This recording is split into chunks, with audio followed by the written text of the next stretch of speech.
Hello there, and welcome to Sleepy Science Vault. Long before our world had oceans, or continents, or any trace of life, there was only the universe itself, slowly building the ingredients for everything that would one day exist.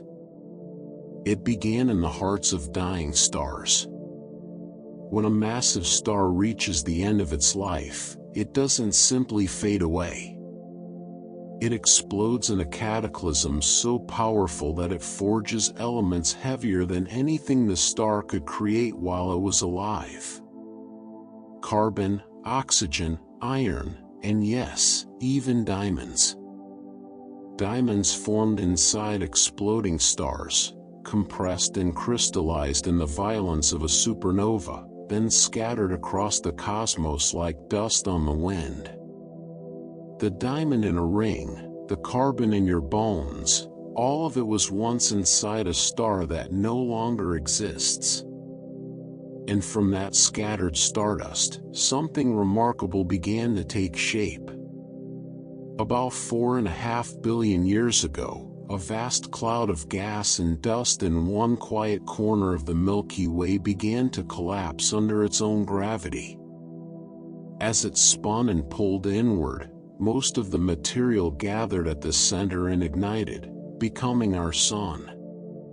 What remained on the outer edges began to clump, slowly at first, then faster, drawn together by gravity, colliding and merging over millions of years. That is how Earth was born. Not in a single moment, but through a long and violent process of accumulation.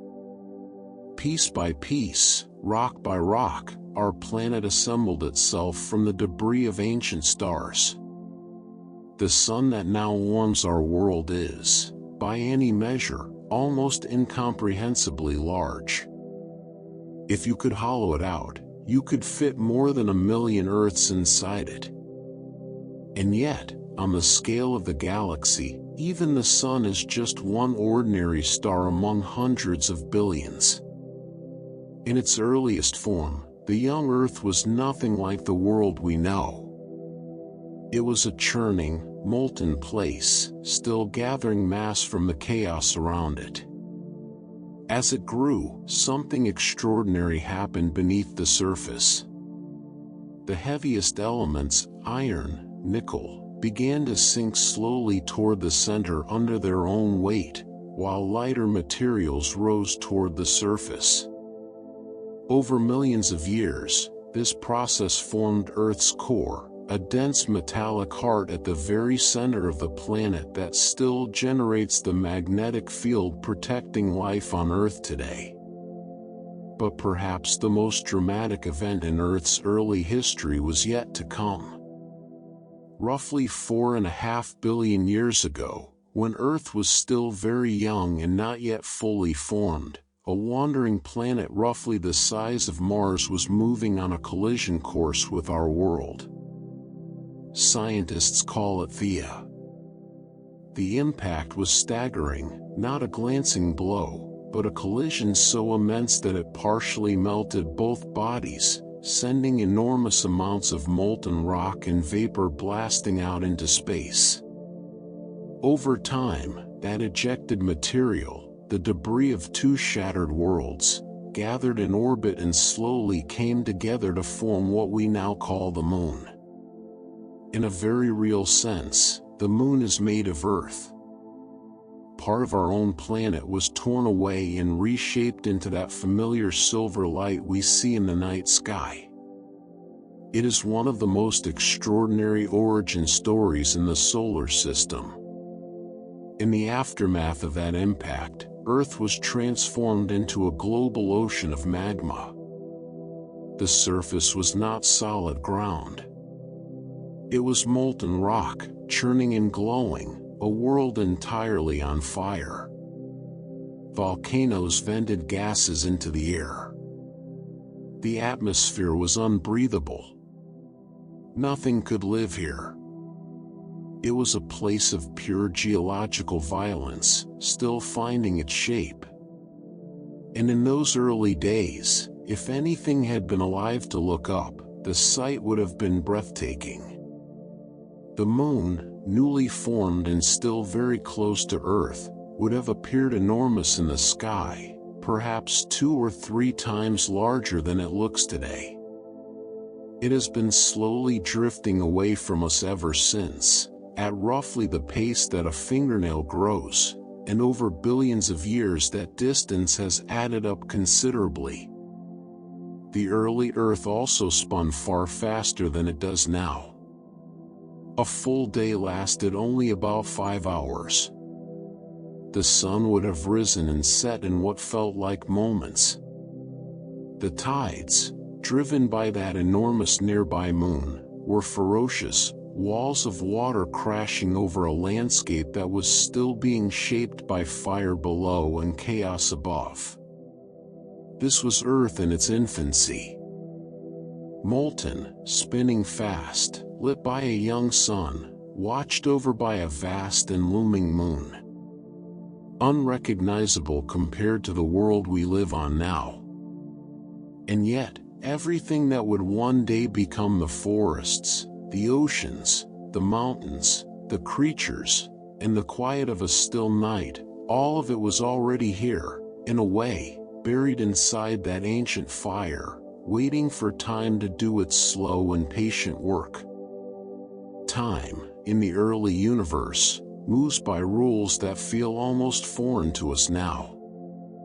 What we call a day, that familiar rhythm of light and dark, of morning and evening, was not always the steady 24 hours we have come to know.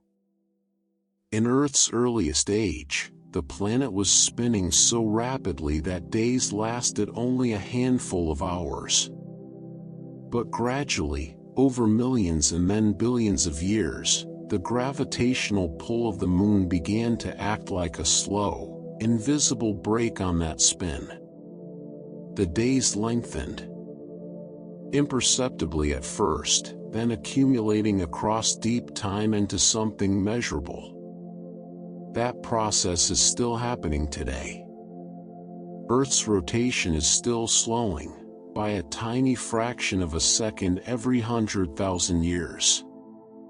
The day you are living through right now is, in the most literal sense, slightly longer than any day that came before it. But in those early eons, the lengthening of the day was the least of Earth's concerns. The period scientists call the Hadean, named, fittingly, after the ancient realm of the dead, lasted from Earth's formation until roughly 4 billion years ago. And it earned its name. This was not a world in any peaceful sense. The surface was dominated by heat, by pressure, by unrelenting geological violence. Temperatures across much of the planet were extraordinary. Rock that we would think of as solid was, in many places, still liquid or close to it. The crust, where it had begun to form, was thin and unstable, constantly being broken apart and remelted.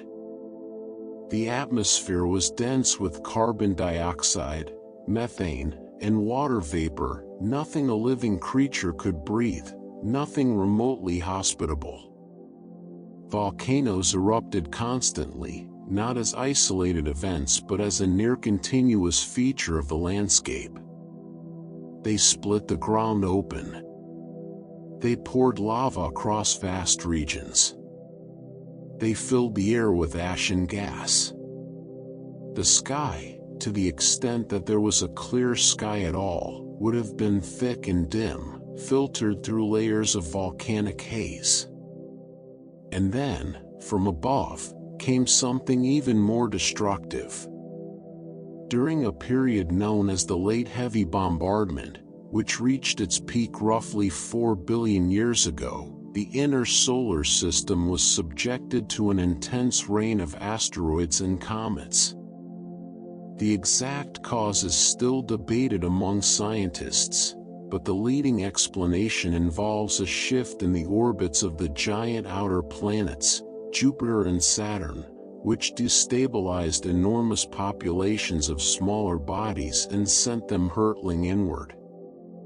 The result was a prolonged period of massive impacts across the Moon, Mars, Mercury, and Earth.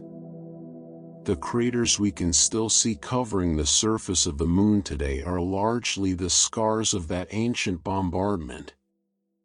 Earth experienced the same assault, but our planet's geological activity has long since erased most of the evidence.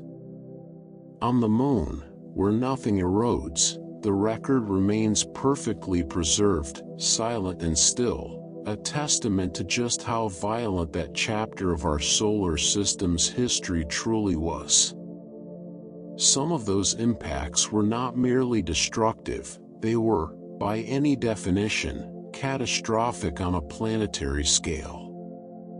Asteroids large enough to vaporize entire oceans struck Earth repeatedly during this period. If any early life had managed to gain a fragile foothold on the young planet, these events would have wiped it out completely, sterilizing the surface and starting the clock over again. Scientists believe this may have happened more than once. Life, if it existed at all during the Hadean, would have had to survive in deep ocean vents or far underground, sheltered from the devastation happening above. It is a strange and humbling thought that the story of life on Earth may have been reset, again and again, before it finally found a way to hold on. Through all of this destruction, something quieter was also happening. Deep beneath the surface, and through the unceasing eruptions of volcanoes across the planet, water vapor was being released into the atmosphere. Volcanoes do not only produce lava and ash. They also exhale gases that have been locked inside rock for millions of years, and among those gases is water vapor in significant quantities. As the planet slowly began to cool, that vapor began to condense. It gathered in the atmosphere and eventually fell. It rained on the early Earth for an almost unimaginable length of time. But the volcanoes were not the only source of water. Out in the cold regions of the solar system, beyond the reach of the sun's warmth, water had been locked inside comets and certain types of asteroids since the earliest days of the solar system's formation. As those bodies came streaking into the inner solar system during periods of bombardment, some of them delivered their frozen cargo to Earth. Each impact was also, in a sense, a delivery of water, of organic molecules, of the raw ingredients that would one day make our world what it became. The debate among scientists about how much of Earth's water came from volcanic outgassing versus cometary delivery is ongoing, and the answer is likely some combination of both. What matters is the result. The water accumulated. It filled the low-lying basins of the cooling crust. It pooled, and spread, and deepened. And over millions of years, Earth's first oceans were born. Those early oceans were not the clear blue waters we picture today. They were hot, in many places, heated from below by a still restless crust.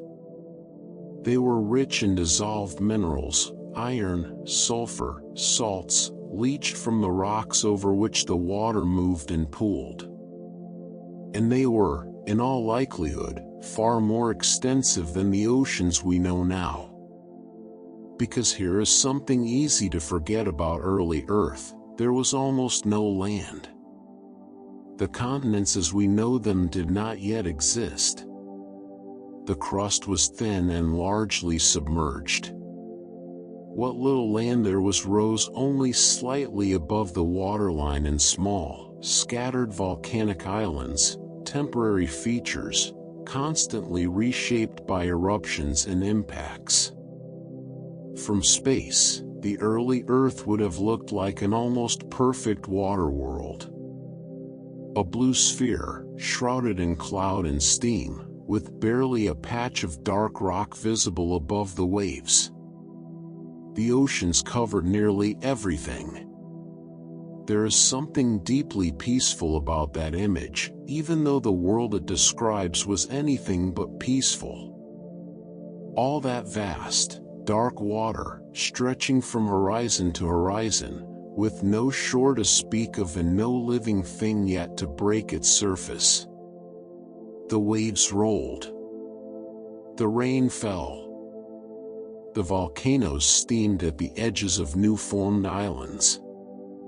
And beneath the water, in the warm mineral-rich darkness near the seafloor, the conditions were slowly, quietly beginning to arrange themselves into something new. The story of life had not yet begun. But the stage was almost ready.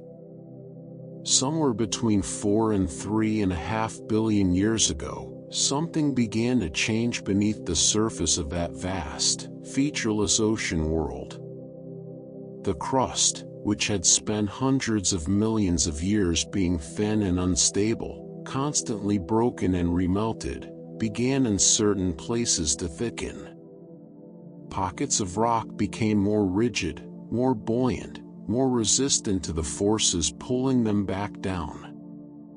These were the first continental cratons, the ancient cores around which all future landmasses would eventually grow. They were not mountains or continents in any recognizable sense.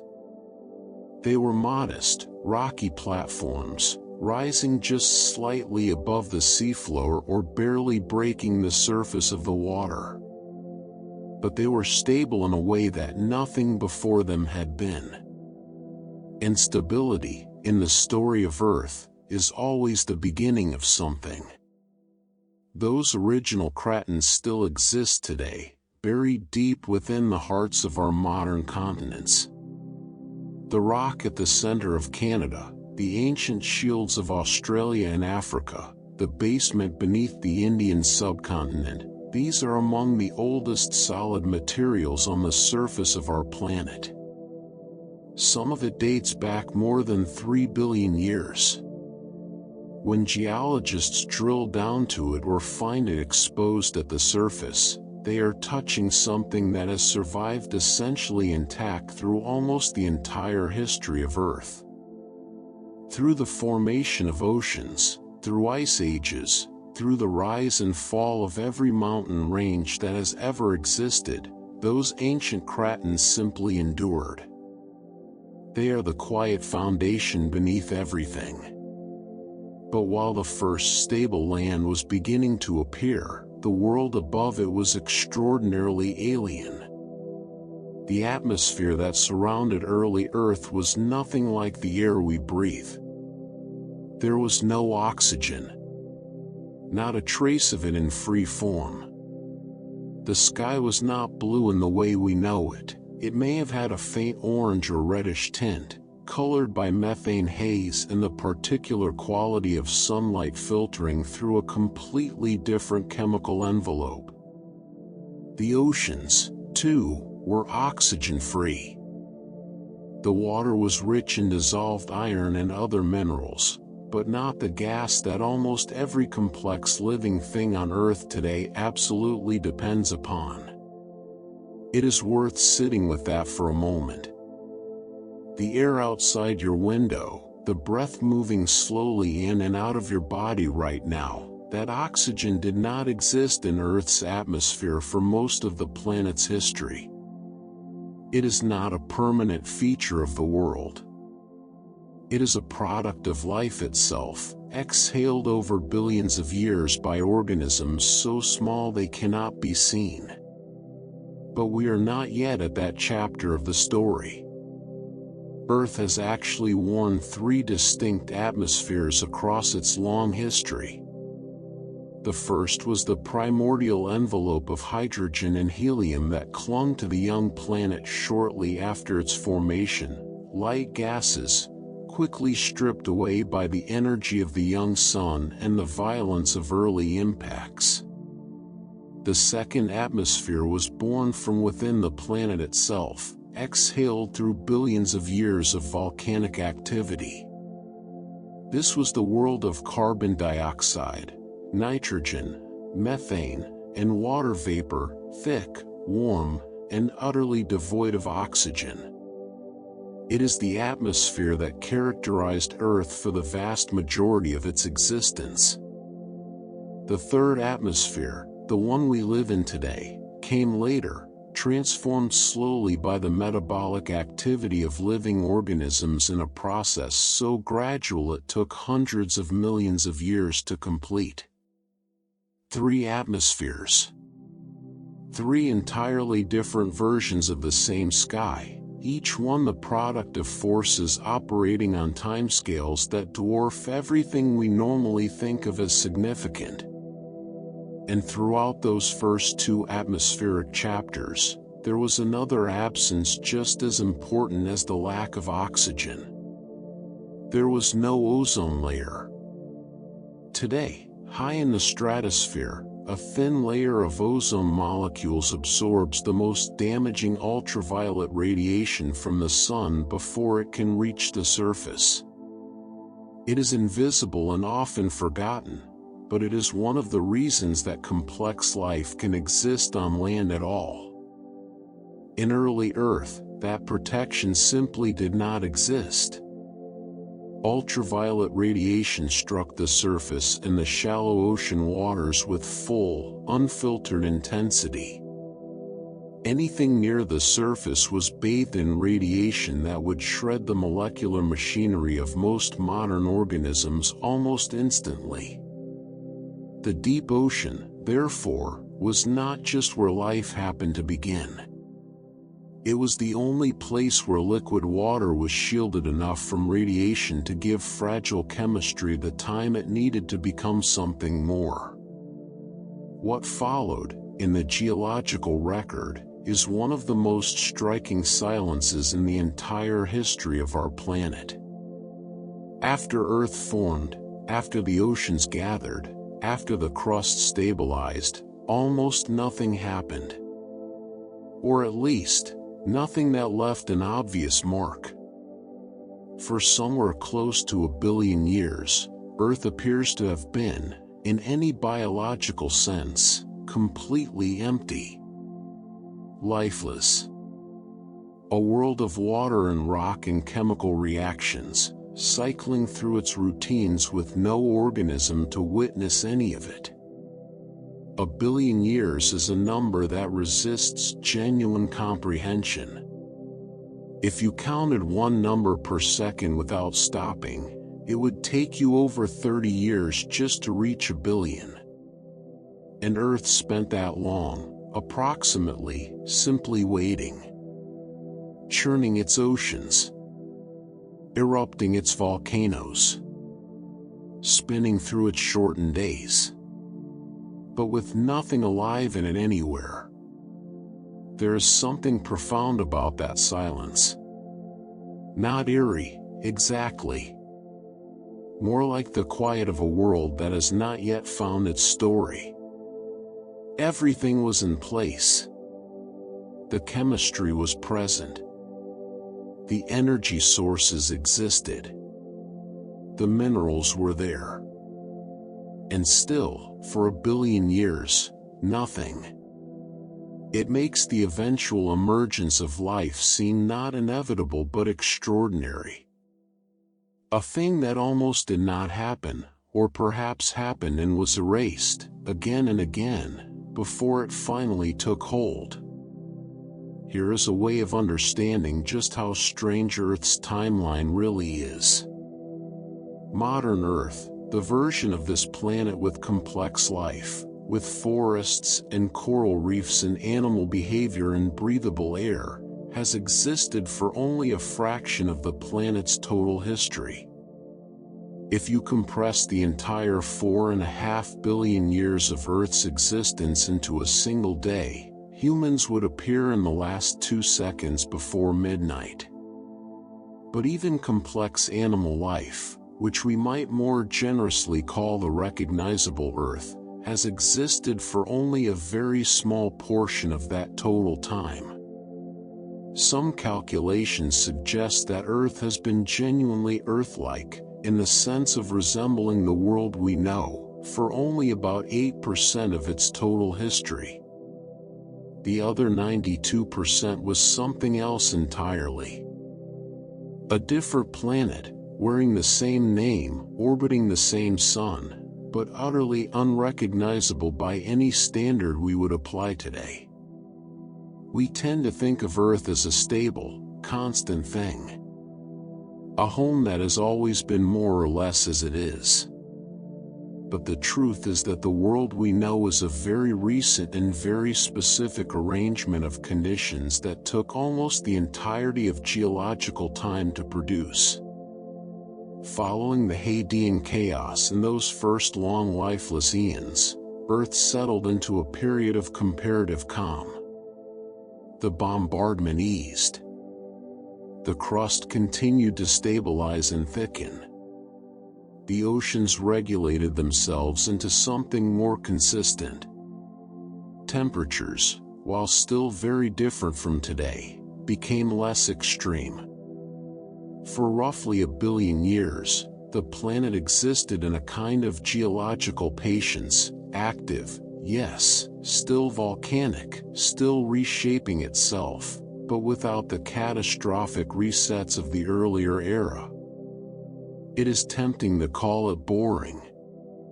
But there is something quietly beautiful about a world simply existing, cycling through its processes, with no drama and no observers. The ocean moved. The tides came and went. Rain fell. Rock eroded. Minerals dissolved and recombined. The planet breathed in its own slow, chemical way. And in that stillness, something was being prepared, whether by chance or by the sheer mathematics of chemistry operating over an unthinkable span of time. Then, somewhere around 3.5 to 3.8 billion years ago, it happened. The first signs of life appeared in the oceans. They were not creatures in any sense we would recognize. They had no eyes, no movement in the way animals move, no complexity visible to the naked eye. They were single-celled organisms, barely distinguishable from the chemistry that surrounded them, operating through the simplest possible biological processes. But they were alive. They took in energy, they processed it, they reproduced. The fundamental definition of life, stripped to its minimum, was being met for the first time on Earth. These earliest organisms were anaerobic, meaning they did not use oxygen and in fact would have found it toxic. They drew their energy from the chemical reactions available in the deep ocean environment, from sulfur compounds, from hydrogen, from the heat and mineral richness of hydrothermal vents on the seafloor. The ocean floor, dark and warm and chemically complex, was their entire world. And it was enough. It was more than enough. These simple organisms would go on to dominate Earth for an extraordinary length of time. Anaerobic bacteria were not a stepping stone that Earth passed through quickly on its way to something better. They ruled this planet, in near total biological dominance, for billions of years. Every living thing on Earth during that entire span was microbial, invisible, simple by modern standards, and yet astonishingly successful. They are, in the deepest sense, the most enduring form of life this planet has ever produced.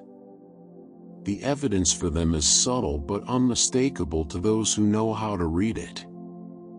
In ancient rock formations in Australia, in Canada, in southern Africa, Scientists have found chemical signatures, particular ratios of carbon isotopes, unusual mineral patterns, that can only be explained by biological activity. Life alters its chemical environment in specific ways that non-living chemistry does not replicate. And those signatures, preserved for billions of years in rock that has barely changed since it formed, whisper the same quiet message. Something was alive here. In some of the oldest sedimentary rocks on Earth, researchers have found structures called stromatolites, layered mounds built up by communities of microbial organisms over long periods of time. Living stromatolites still exist today in a few shallow coastal locations, most famously in Shark Bay in Western Australia, where they grow in warm, salty shallows just as their ancestors did 3.5 billion years ago. Looking at them, you are looking at a form of life so ancient that the word ancient barely covers it. These organisms watched, if we can use such a word, as continents formed and broke apart. They were here before the atmosphere had oxygen. They were here before animals existed in any form.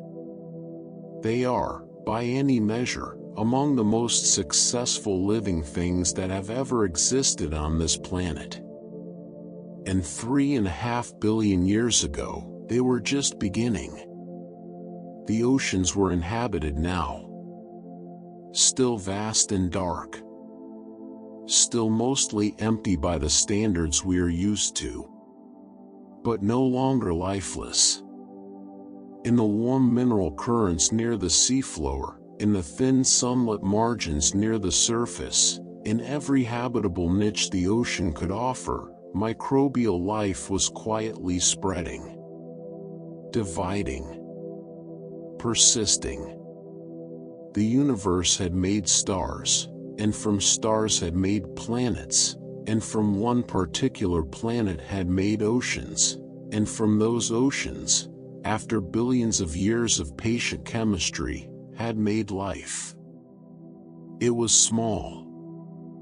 It was invisible. It had no idea what it was.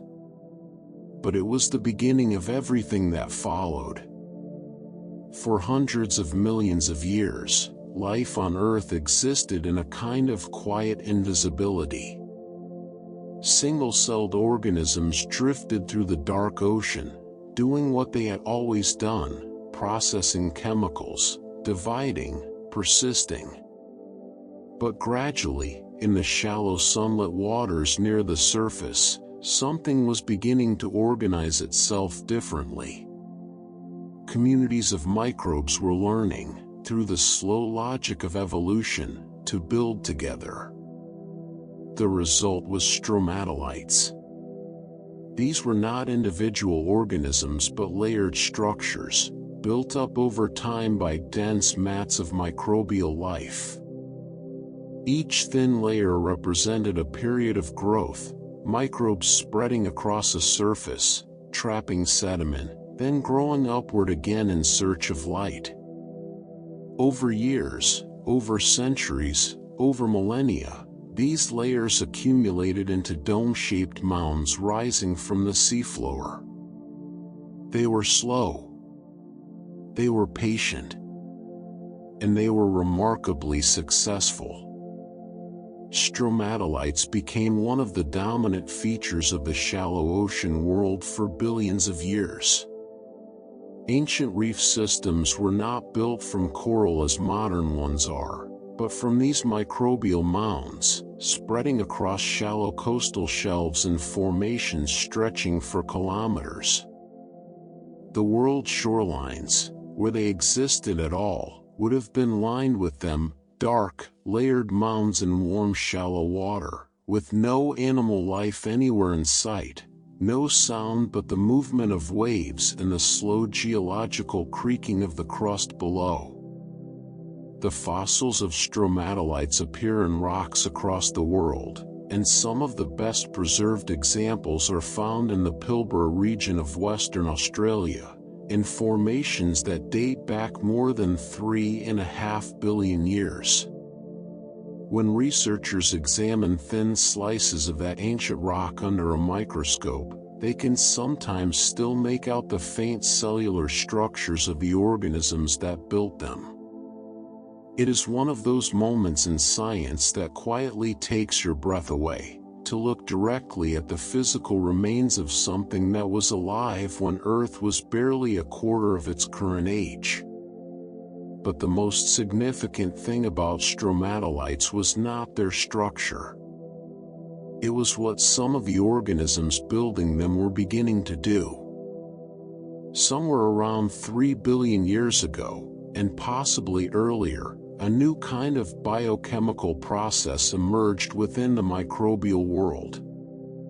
An organism developed the ability to capture energy directly from sunlight and use it to drive chemical reactions, specifically, to split water molecules and extract hydrogen from them, releasing the other component as a byproduct.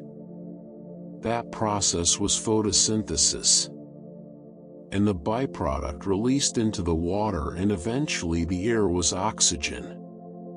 At first, this seems like a simple metabolic innovation, one change among many in the constant experimentation of evolution. But the consequences of this single biological development would turn out to be the most transformative event in the entire history of Earth's surface chemistry.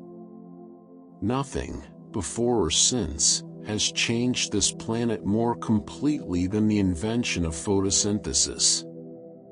The organisms responsible were the cyanobacteria. Small, ancient, and by modern standards almost absurdly simple, they became one of the most powerful geological forces this planet has ever seen.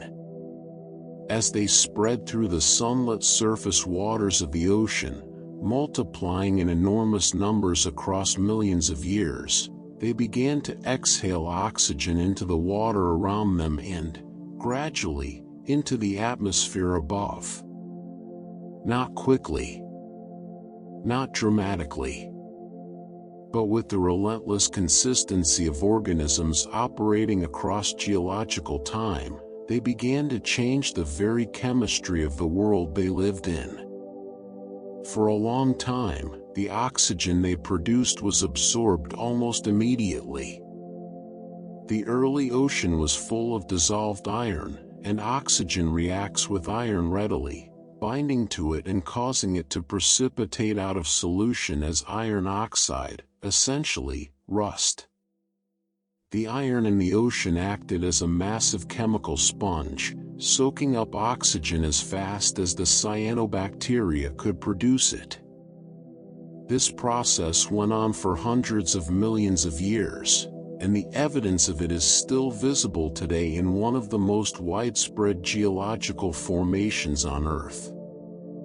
Banded iron formations are sedimentary rock layers found on every continent, typically dating to between 2.5 and 1.5 billion years ago. They appear as alternating bands of iron-rich and iron-poor rock, reddish and gray, laid down in precise layers across the ancient seafloor. They are, in the most literal sense, a record of oxygen production, each iron-rich band representing a period when cyanobacteria were pumping out oxygen and the ocean was responding by dropping its dissolved iron as rust onto the seafloor below. Some of the world's most important iron ore deposits, the ones that have supplied the raw material for steel production across modern civilization, came from these ancient formations. The iron in a bridge, in a building, in a ship, much of it was deposited on the floor of a primordial ocean by the chemistry of the first oxygen revolution. But the ocean could not absorb oxygen forever. Slowly, as the dissolved iron was used up, oxygen began to accumulate in the water and then to escape into the atmosphere in quantities that could no longer be easily absorbed. And as it did, the world began to change in a way that life was entirely unprepared for. Because oxygen, for most of the life that existed at that time, was not a gift. It was a poison. The organisms that had dominated Earth for billions of years were anaerobic. They had evolved in a world without free oxygen and had no biological machinery to handle it. For them, the rising oxygen levels in the water and air were catastrophic. Oxygen reacted with their cellular chemistry in damaging ways. It was, from their perspective, a toxic gas spreading through their environment at an unstoppable pace. And there was nowhere to go. What followed is known as the Great Oxidation Event, and it triggered what may have been the first true mass extinction in Earth's history.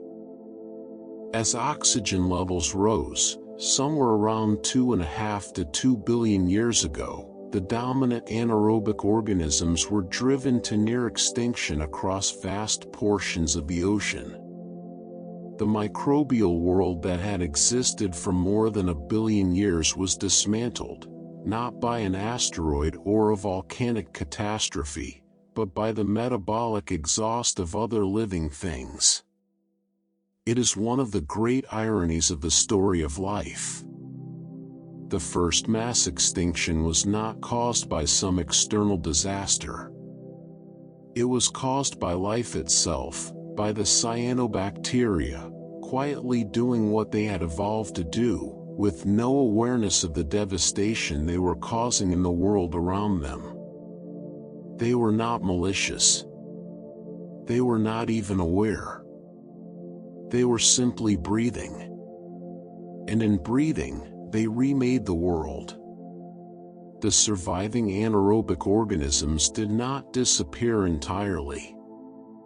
They retreated into the environments where oxygen could not reach, deep in sediments, in oxygen-depleted pockets of the ocean, in the guts of other organisms.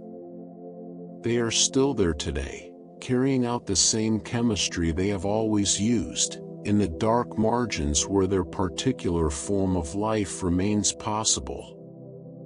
Every time you pass a marsh with that distinctive sulfurous smell, you are detecting the byproduct of anaerobic metabolism, the ancient chemistry of a world that existed before oxygen, still running quietly in the places where modern chemistry has not yet fully reached. For the organisms that could tolerate or even use oxygen, however, the Great Oxidation Event was not a catastrophe but an opening. Oxygen is an enormously powerful chemical. Metabolizing it releases far more energy than the chemical reactions available to anaerobic organisms. Life that could harness that energy had access to a fundamentally richer power source, one that would eventually make possible the complexity of every animal that has ever lived. The bodies of every creature that has ever run, or flown, or swum, or thought, all of it runs on oxygen metabolism, the legacy of what the cyanobacteria began 2.5 billion years ago. The transformation of the atmosphere also changed the surface of the Earth in another important way. As oxygen accumulated in the upper atmosphere, ultraviolet radiation from the sun began converting some of it into ozone. Slowly, across hundreds of millions of years, the ozone layer formed. That thin chemical shield, which had never existed before, began to filter out the most damaging radiation before it could reach the surface. For the first time in Earth's history, the land and the shallow ocean margins became genuinely habitable for delicate biological chemistry. The door to dry land, which had been effectively closed since Earth formed, began to open. But oxygen was not the only thing that life was quietly creating during these ancient eons. Most people think of minerals as things that have always existed, simply waiting to be found in the ground. In reality, the majority of the mineral species that exist on Earth today were not present when the planet formed. The early Earth had perhaps a few hundred distinct mineral types. Today, Earth hosts nearly 6,000 known mineral species, and the reason for that extraordinary diversity is, in large part, life. Living organisms transform chemistry in ways that non-living processes alone cannot easily replicate.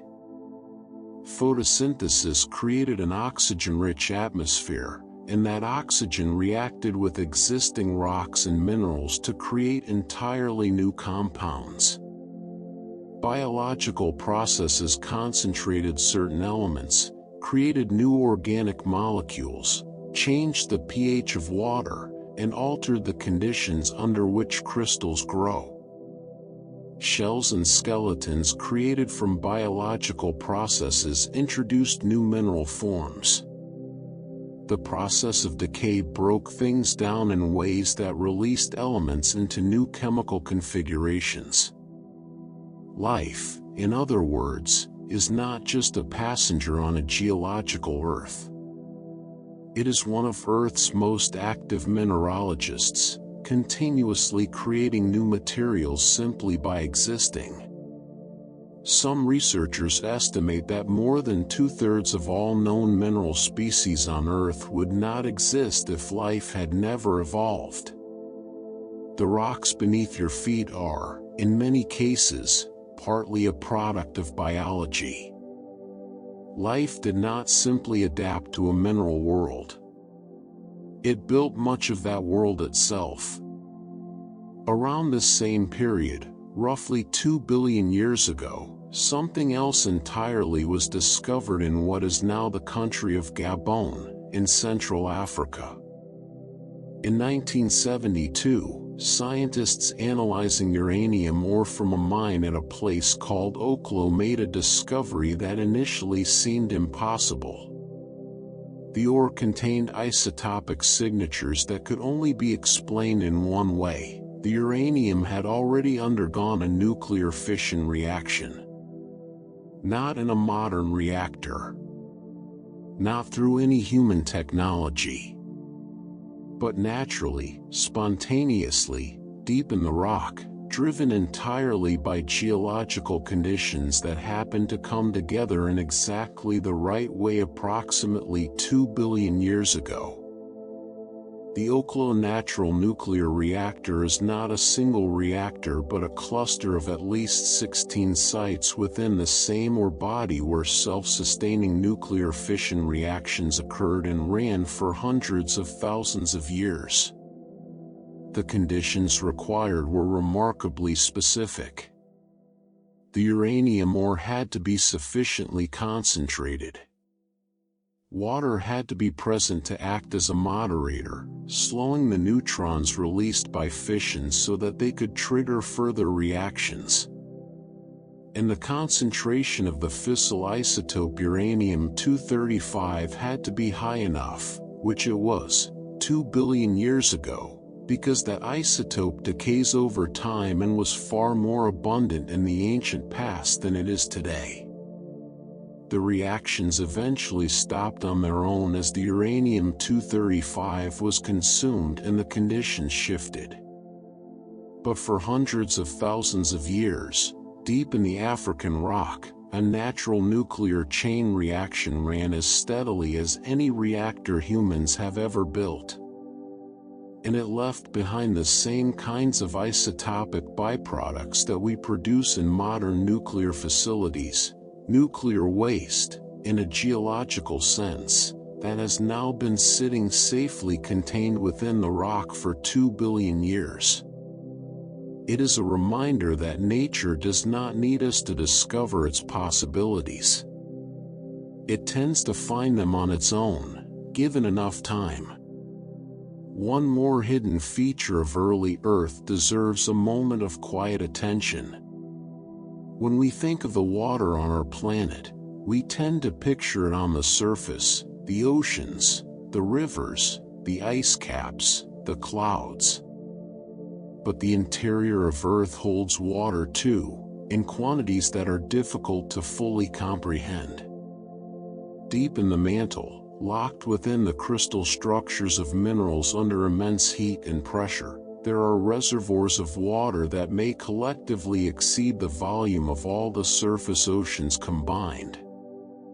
Some estimates suggest that the mantle contains several times more water than exists at the surface, stored not as liquid or ice but chemically bound within rock at depths of hundreds of kilometers. This water was incorporated into Earth's interior during the planet's formation and through the subduction of ocean floor over billions of years, as tectonic plates carrying water-bearing minerals were pulled down into the mantle. It plays a role in regulating volcanic activity, in lubricating the movement of tectonic plates, and in the long-term cycling of water between the surface and the deep interior.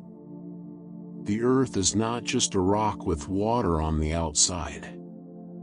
In a very real sense, it is a water world all the way down, saturated through its deepest layers with a hidden ocean that has been there since almost the beginning. And through all of these changes, the rising oxygen, the retreating anaerobes, the forming ozone layer, the mineralogical transformation, the nuclear reactions in African rock, the hidden water in the mantle, the cyanobacteria continued their quiet work at the surface. Small, ancient, and unhurried. Doing what they had always done. Breathing out the world. For most of Earth's history, life had kept things deliberately, almost stubbornly, simple. For more than 2 billion years after the first organisms appeared, every living thing on Earth was a single cell. Not a collection of cells working together, not a body with different parts performing different functions, but a solitary, microscopic unit of life, complete in itself. The entire biological world was invisible. It had no shape that could be seen, no structure that could be held, no form that could leave anything behind except the faintest chemical traces in ancient rock. And yet it was not static. Within that world of apparent simplicity, evolution was working on something that would eventually change everything. The cell that made the next great leap was different from anything that had come before it. Early bacteria and archaea were prokaryotes, cells without a nucleus, with their genetic material floating loosely inside them, simple in their internal organization. But somewhere around 1.5 to 2 billion years ago, a new kind of cell appeared. It had a nucleus. It had internal compartments. It was larger, more complex, and organized in a way that allowed it to do things a simpler cell could not. These were the eukaryotes, and every complex living thing on Earth today, every plant, every animal, every fungus, every algae, is made of them. The leading theory for how eukaryotic cells arose is one of the most elegant stories in all of biology. It suggests that a larger cell, at some point in the deep past, engulfed a smaller bacterial cell, but instead of digesting it, the two organisms formed a permanent partnership. The smaller cell continued living inside the larger one, providing energy in exchange for shelter and resources. Over time, the two became completely dependent on each other, inseparable, functioning as a single unit. The remnant of that ancient bacterial guest is still present in your cells today. It is called the mitochondrion. Every time your body produces energy, it is using the descendant of a bacterium that entered into partnership with another cell somewhere between 1 and 2 billion years ago. The chloroplasts in plant cells have a similar origin, descended from cyanobacteria that were incorporated into early plant ancestors in the same way. The very machinery of photosynthesis that powers every green thing on Earth is a reminder of that ancient merger, preserved and functioning across an almost incomprehensible span of time. But even after eukaryotic cells evolved, life remained single-celled for hundreds of millions of years more. The step from one cell to many, from a solitary organism to a coordinated body, was not obvious or automatic. It required cells to do something deeply counterintuitive in biological terms, to give up some of their independence, to specialize, to sacrifice individual reproduction for the benefit of a larger whole. That transition happened gradually, in different lineages, in different ways, and it marks one of the most important thresholds in the history of life. The first multicellular organisms were not animals or plants in any form we would recognize. They were soft, simple assemblages of cells that have left only the most delicate impressions in rock. But they were the beginning of bodies. The beginning of shape. For the first time, life had a form that was larger than a single cell, a form that persisted, that could be seen if you had eyes to see it, that took up space in the world in a new way. Plants and animals, in the broadest sense, traced their origins to this transition. The two lineages diverged early, organisms that would eventually develop the ability to photosynthesize on one branch, organisms that would eventually develop the ability to move and consume on the other. Both were, in their earliest forms, almost unimaginably simple. But the architecture was in place. The fundamental decision had been made. Life was going to get complicated. While this biological revolution was slowly unfolding in the oceans, the surface of the Earth itself was undergoing its own dramatic reorganization. The scattered cratons and landmasses that had been drifting and colliding across hundreds of millions of years were, around 1 billion years ago, assembling into something coherent. The result was a supercontinent, a single vast landmass containing most of the continental crust on Earth, gathered together by the slow grinding of tectonic forces into one enormous body of land. Scientists call it Rodinia, from the Russian word for homeland. It sat near the equator and stretched across a significant portion of the planet's surface. The ocean that surrounded it was not divided into separate basins as our oceans are today, but was effectively a single global sea wrapping around the outside of that great landmass. Rodinia was not a permanent arrangement. Nothing in plate tectonics ever is. Over the next several hundred million years, the internal forces of the planet, the heat rising from the mantle, the movement of convection currents in the deep rock, began to pull it apart. Rifts opened. Seas flooded in between the separating pieces. By around 750 million years ago, Rodinia had broken apart into fragments, smaller continents drifting away from one another across the surface of the planet. That breakup had consequences that went far beyond simple geography. As Rodinia fragmented and new coastlines were exposed, weathering processes accelerated. Fresh rock, newly fractured and exposed to the atmosphere, reacted with carbon dioxide in the air, drawing it down from the atmosphere and locking it in chemical compounds that washed into the sea. Carbon dioxide is a greenhouse gas. It traps heat. As its levels dropped, the atmosphere began to lose its ability to hold warmth, and the planet began to cool. What followed was perhaps the most extreme climate event in Earth's history. Somewhere around 700 million years ago, possibly in multiple episodes over tens of millions of years, the cooling accelerated beyond any threshold the planet had crossed before. Ice sheets spread from the poles toward the equator. The oceans began to freeze at the surface. And then, in a feedback loop of terrifying efficiency, the growing ice reflected more and more sunlight back into space, accelerating the cooling further. The ice advanced. More sunlight was reflected. Temperatures dropped further. More ice formed. The result was a frozen Earth, pole to pole. Glaciers reached the tropics. The equatorial oceans were covered in ice, possibly hundreds of meters thick in places.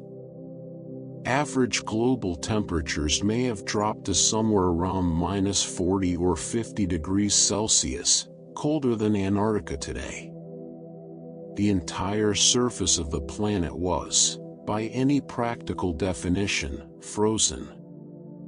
This is what scientists call Snowball Earth, and it is one of the most dramatic and contested episodes in the entire geological record. How life survived is a question that still occupies researchers. The leading hypothesis is that volcanic activity continued beneath the ice, releasing carbon dioxide into the atmosphere even as the frozen surface prevented it from being drawn back down through weathering. Over tens of millions of years, carbon dioxide built up to extraordinary concentrations, hundreds of times higher than today, until the greenhouse effect became powerful enough to overcome even the reflective feedback of global ice. The warming, when it came, was rapid and extreme. Ice melted. Temperatures surged. The planet thawed from a deep freeze into conditions that may have been briefly hotter than anything in modern experience, before the chemistry stabilized into something more moderate. Life endured through all of it, possibly clinging on beneath the ice where liquid water remained near volcanic vents, possibly surviving in small ice-free pockets near volcanic islands or equatorial regions. The details are still debated. What is certain is that when the ice retreated, life was still here. Diminished, perhaps. Restructured, but present. And what happened next suggested that the extreme pressure of Snowball Earth may have done something unexpected. It may have accelerated evolution. The period immediately following the thaw saw an explosion of biological diversity that had no precedent in the previous 3 billion years of life on Earth. It was as though the constraint of the ice, and the sudden release from it, had opened up new ecological space that evolution was eager to fill. The oceans, newly warmed and flooded with nutrients from melting glaciers, became extraordinarily productive. Multicellular life diversified rapidly. New body forms appeared.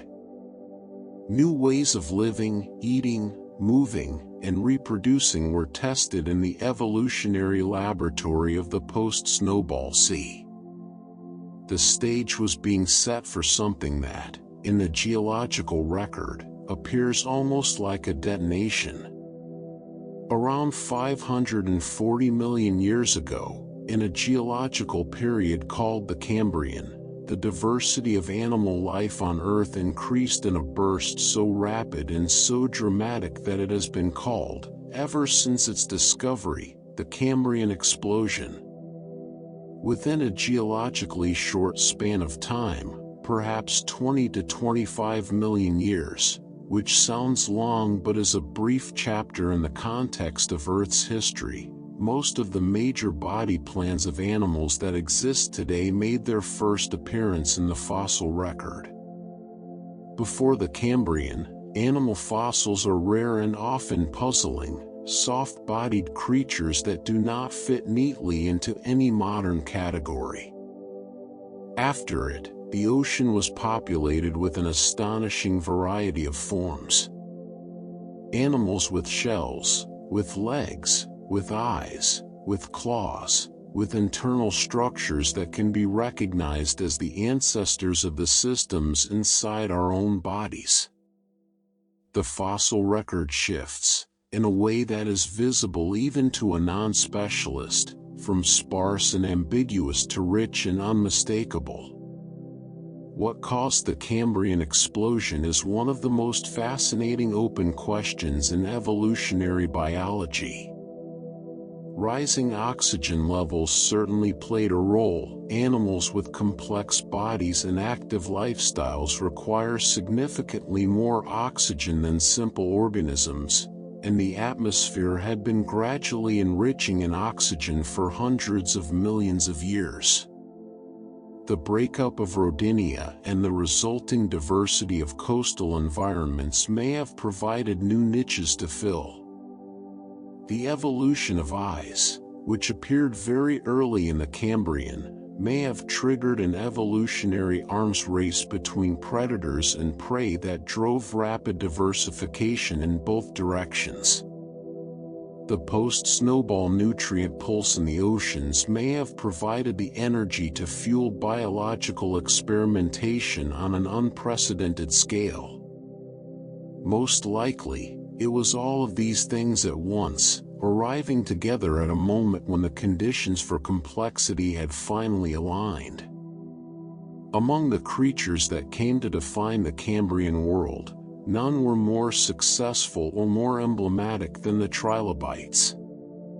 They appeared early in the period and quickly diversified into one of the most varied groups of animals Earth has ever seen.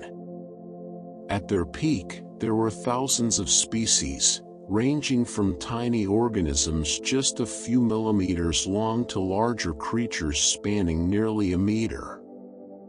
They had compound eyes of remarkable sophistication. Some species had eyes made of calcite crystals, a material that does not distort over time, which means that the lenses of trilobite eyes fossilized perfectly and can still be examined today.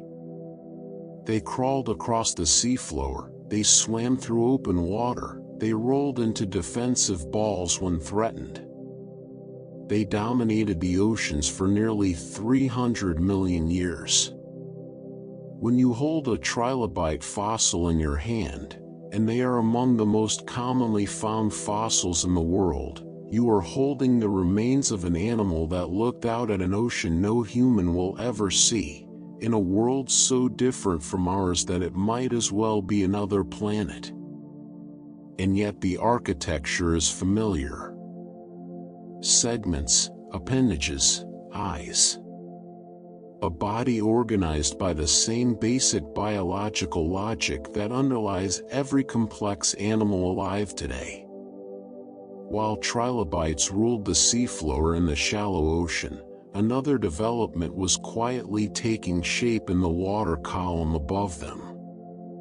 Somewhere in the Cambrian seas, a small and seemingly unremarkable group of soft-bodied creatures were carrying something inside them that would, across hundreds of millions of years, give rise to every fish, every amphibian, every reptile, every bird, every mammal, and every human being that has ever lived.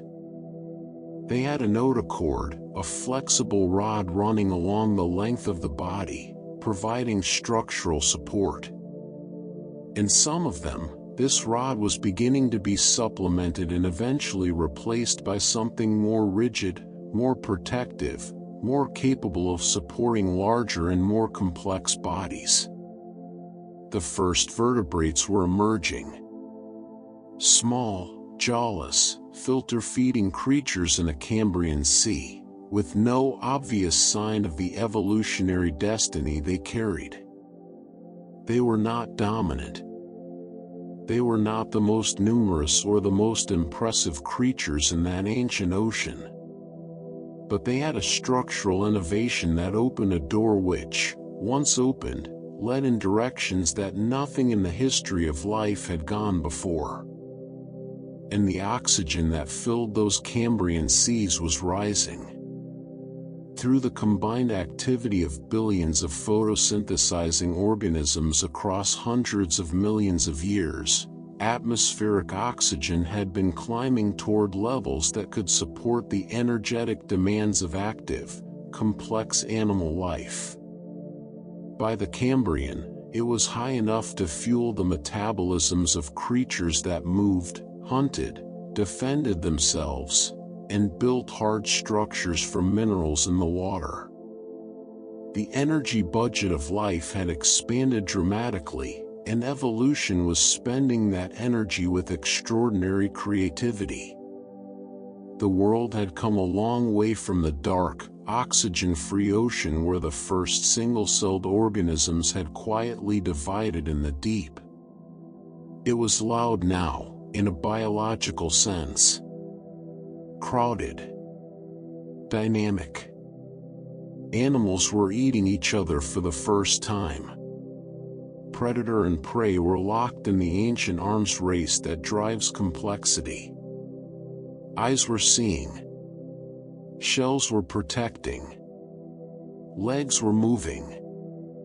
And somewhere in the middle of all that living and dying and adapting, a small group of animals with a flexible internal structure were swimming through the water, carrying within them, without any knowledge of it, the blueprint for everything that would one day walk on land.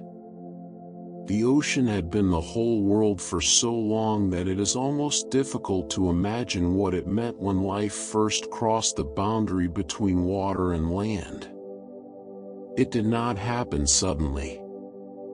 There was no single moment when a creature stepped ashore and stayed.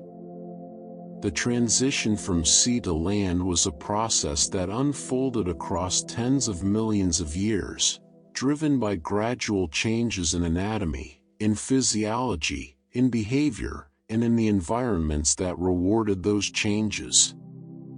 The shallow coastal zones and tidal flats of the late Silurian and early Devonian periods, roughly 400 to 430 million years ago, were where this transition was negotiated. Creatures that could tolerate brief exposure to air, that could drag themselves across wet mud between pools, that had fins strong enough to push against a surface rather than simply paddle through water, these were the pioneers. The first animals to spend meaningful time on land were not the large four-limbed vertebrates we might imagine. They were arthropods, distant ancestors of modern insects, millipedes, and spiders. Small, armored, well-suited to life in damp terrestrial margins where decaying plant matter and other organic material provided food. The ozone layer, by this point sufficiently developed to filter the worst of the sun's ultraviolet radiation, had made the land surface genuinely survivable for the first time. And life, as it always does when a new environment becomes available, found a way in. Plants had made the transition before animals did, establishing themselves on land and beginning the slow work of building soil from bare rock, creating the foundation that terrestrial animal life would eventually depend on. And behind the plants came the first tentative animal explorers, feeling their way into an environment that nothing in the history of life had fully occupied before.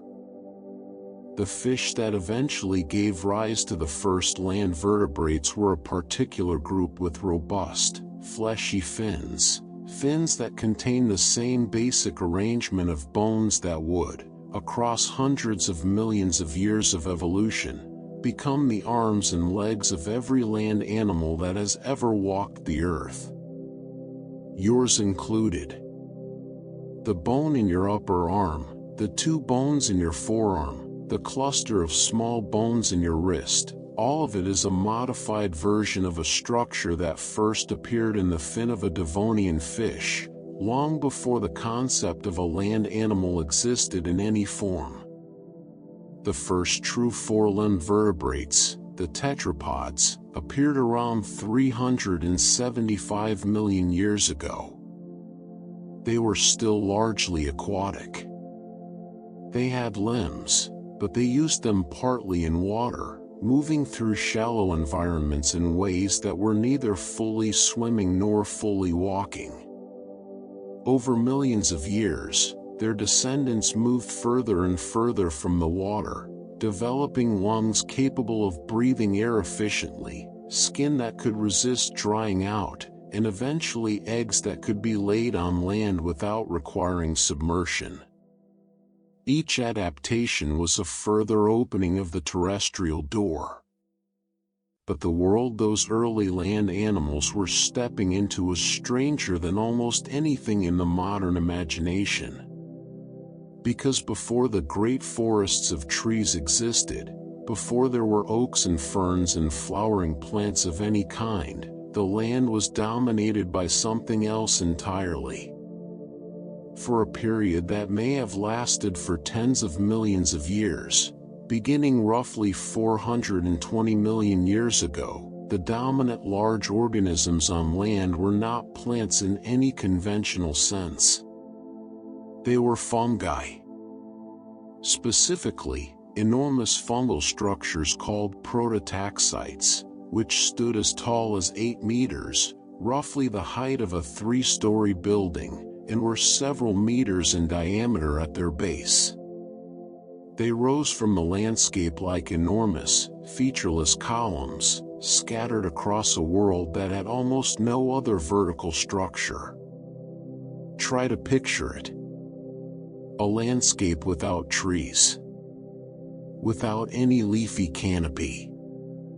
Just low-lying plants, mosses, and primitive ground cover stretching to the horizon, broken by these vast, silent fungal towers. The sky above would have been unobstructed in a way that no forested landscape ever is. The light reaching the ground would have been different. The sounds, whatever sounds existed in a world before birds or large animals, would have carried differently across that open, strange terrain. Prototaxites are still debated among scientists. Some researchers have questioned whether they were truly fungi or some other kind of organism. But isotopic analysis of the fossils strongly suggests a fungal identity, and the structural evidence, with their dense, interwoven filaments visible in cross-section, supports it. Whatever they precisely were, they were immense, and they were, for a significant stretch of geological time, the largest living things standing on the surface of the Earth. They declined as true vascular plants began to establish themselves and eventually grow tall enough to compete for light and space. By the time the Carboniferous period arrived, roughly 360 million years ago, the fungal towers had given way to something more recognizable: vast swampy forests of towering club mosses, horsetails, and ferns, some reaching 30 to 40 meters in height. These were the forests that would, over millions of years, become the coal deposits that powered the Industrial Revolution. The black rock burned in 19th century furnaces was once a living tree, standing in a swamp, under a sky that no human would ever see. and that sky held significantly more oxygen than the one above us now. During the Carboniferous period, the extraordinary productivity of these vast forests drove atmospheric oxygen to levels far above anything that exists today. By around 300 million years ago, oxygen may have constituted as much as 35% of the atmosphere, compared to the 21% that exists today. This was partly a consequence of the forests themselves, photosynthesizing on a massive scale and burying their dead wood in swampy conditions that prevented normal decomposition. Normally, when a tree dies and decays, the carbon it contains is released back into the atmosphere as carbon dioxide. But in the Carboniferous swamps, dead vegetation sank into waterlogged soil where decomposition was slow, trapping its carbon below ground. Over millions of years, layer upon layer of compressed organic material built up, and oxygen, the byproduct of all that photosynthesis, accumulated in the air. The consequences of 35% atmospheric oxygen were profound, and in some cases, deeply strange. At that concentration, organic material becomes extraordinarily flammable. A Carboniferous forest struck by lightning would have burned with an intensity that has no modern parallel. Fossil charcoal from this period is abundant, distributed across ancient rock formations worldwide, silent evidence of wildfires that swept through oxygen-saturated forests with terrifying ease. The landscape was, in a very real sense, a world on the edge of combustion. The line between living forest and burning one was crossed constantly and dramatically. But perhaps the most visually extraordinary consequence of high Carboniferous oxygen was what it did to insects and other arthropods. Insects do not have lungs. They breathe through a network of small tubes called tracheae that carry oxygen directly to their tissues. This system works well at the scale of a modern insect, but it has a size limitation. The passive diffusion of oxygen through those tubes cannot efficiently supply a very large body. In an oxygen-rich atmosphere, however, those limitations are relaxed. More oxygen is available at every breath. Diffusion is more efficient. And bodies can, potentially, grow much larger. The Carboniferous insects took full advantage of this. Millipedes over 2 meters long moved through the undergrowth. Scorpions reached sizes that would seem monstrous today. And in the air above those ancient forests flew creatures that represent, by any measure, some of the most dramatic animals that have ever existed. Meganeuropsis, a dragonfly-like insect of the Carboniferous and early Permian, had a wingspan of up to 75 centimeters, roughly the size of a modern crow, but built on the body plan of a dragonfly. It was the largest flying insect that has ever lived. Its compound eyes, its segmented body, its 4 independent wings, all of it scaled up to a size that sits entirely outside the experience of the modern world. It hunted other insects, possibly small vertebrates, in an aerial environment it shared with nothing else of comparable size, because birds and bats had not yet evolved. The skies over the Carboniferous forest belonged to giant insects, and for tens of millions of years, nothing challenged them there. As the Carboniferous gave way to the Permian, oxygen levels began to fall. The great coal swamps dried. The forests changed. And the advantage that high oxygen had given to large-bodied arthropods diminished. The giant insects shrank, generation by generation, across millions of years, until they settled into the range of sizes we see today.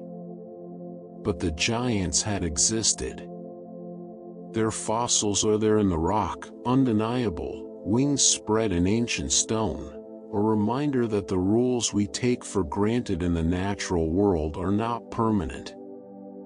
They are specific to a particular set of atmospheric conditions that happen to prevail right now.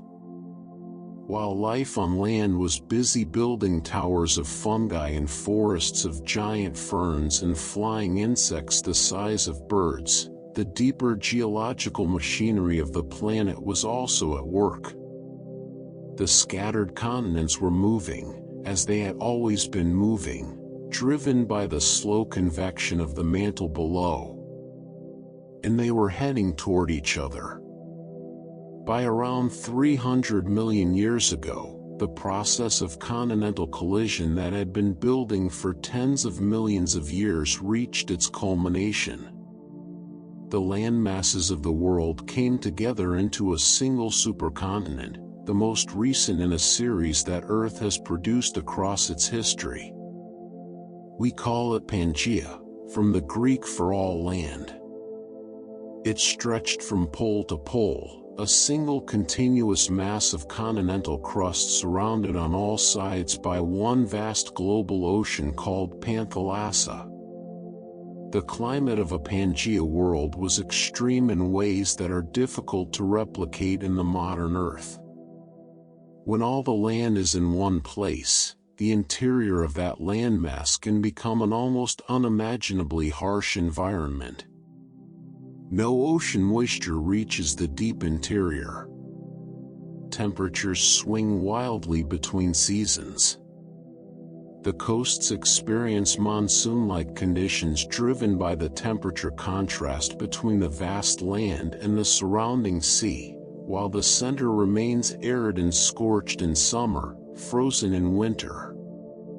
The diversity of environments that separate continents provide the variety of climates, ocean currents, and geographic barriers that allow species to diverge and diversify, was greatly reduced. The evidence that Pangaea was real and that the continents were once joined comes from multiple directions simultaneously.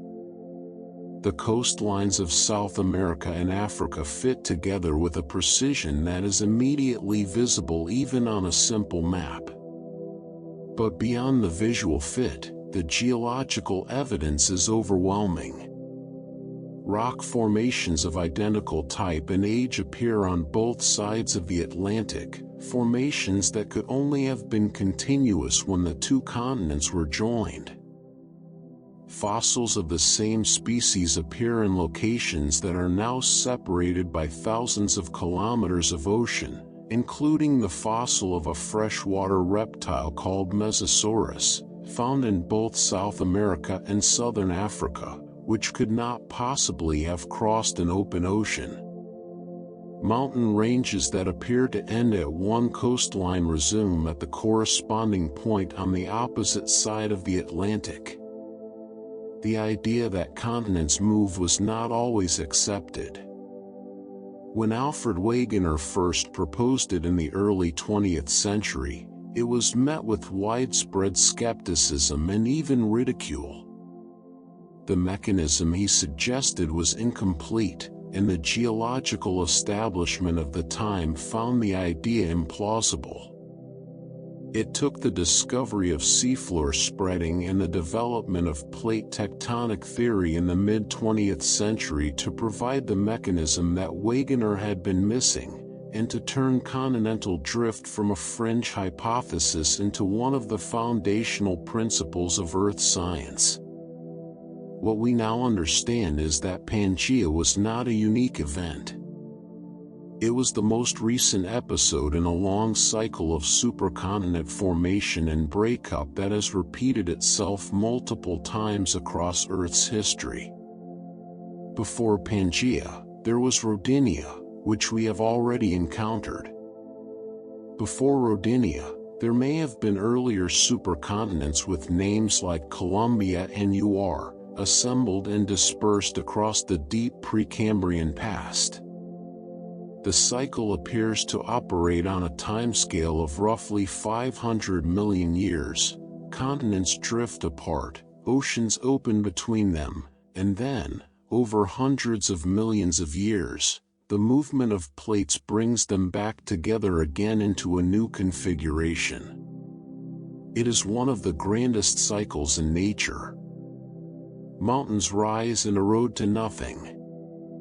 Oceans open and close. Climates shift in response. Species are isolated and diverge, or brought together and compete. The whole biological and geological history of life on Earth is woven into the rhythm of this slow, planetary dance, driven by heat rising from the interior of a world that has been cooling since its formation and will continue cooling for billions of years to come. Pangaea itself did not last. By around 200 million years ago, it was beginning to break apart, rifts opening across its surface as the mantle below shifted. First it split into two large landmasses, Laurasia in the north and Gondwana in the south, and then those masses fragmented further, the pieces slowly drifting toward the positions they occupy today. The Atlantic Ocean did not exist when Pangaea was whole. It is a young ocean, geologically speaking, a crack in the Earth's crust that has been widening for 200 million years and continues to widen today, at roughly the same pace that your fingernails grow.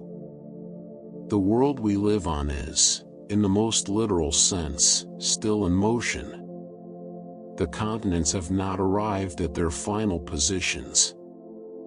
They are going somewhere, following paths determined by forces in the mantle that operate on timescales human civilization is too brief to observe directly.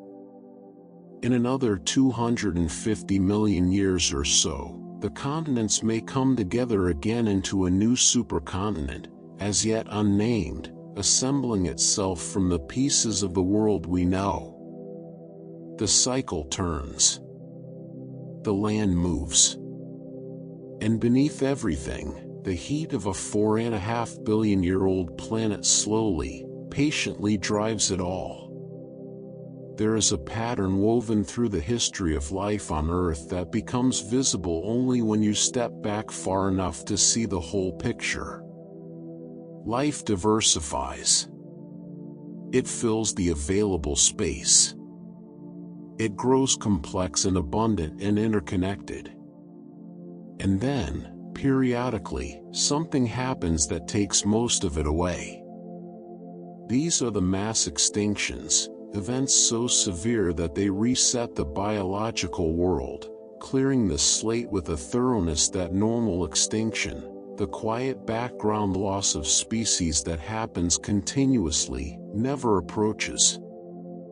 Scientists have identified 5 major mass extinctions in the Phanerozoic record, the half-billion years during which complex animal life has existed.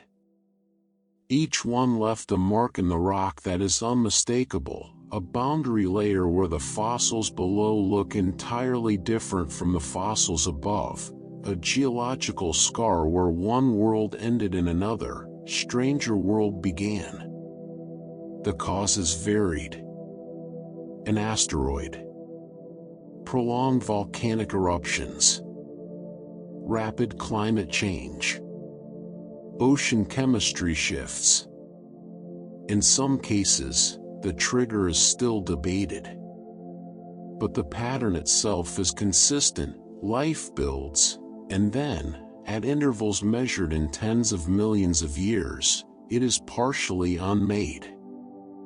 The first of the truly devastating extinctions struck at the end of the Ordovician period, roughly 445 million years ago, eliminating perhaps 85% of species.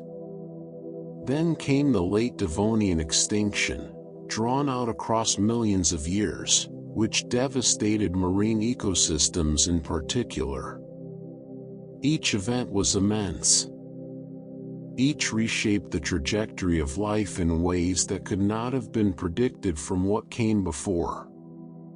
But none of them prepared the world for what happened at the end of the Permian period, 252 million years ago. The Permian extinction is, by any measure, the most catastrophic biological event in the history of complex life on Earth. It eliminated an estimated 90 to 96% of all marine species and roughly 70% of terrestrial vertebrate species. Entire groups of animals that had thrived for hundreds of millions of years simply ceased to exist. The trilobites, which had survived every previous extinction, finally met their end. Vast reef systems built from organisms called rugose and tabulate corals were erased completely, and it would take millions of years before new reef-building organisms could re-establish anything comparable. The cause was almost certainly the largest volcanic eruption event in recent Earth history, a prolonged and catastrophic outpouring of lava across what is now Siberia, known as the Siberian Traps. Over a period of perhaps a million years, volcanic activity released enough lava to cover an area larger than modern Europe in rocks several kilometers thick. More critically, it released enormous quantities of carbon dioxide, sulfur dioxide, and other gases into the atmosphere, driving rapid climate warming, acidifying the oceans, and depleting oxygen in marine environments to levels that most organisms could not survive.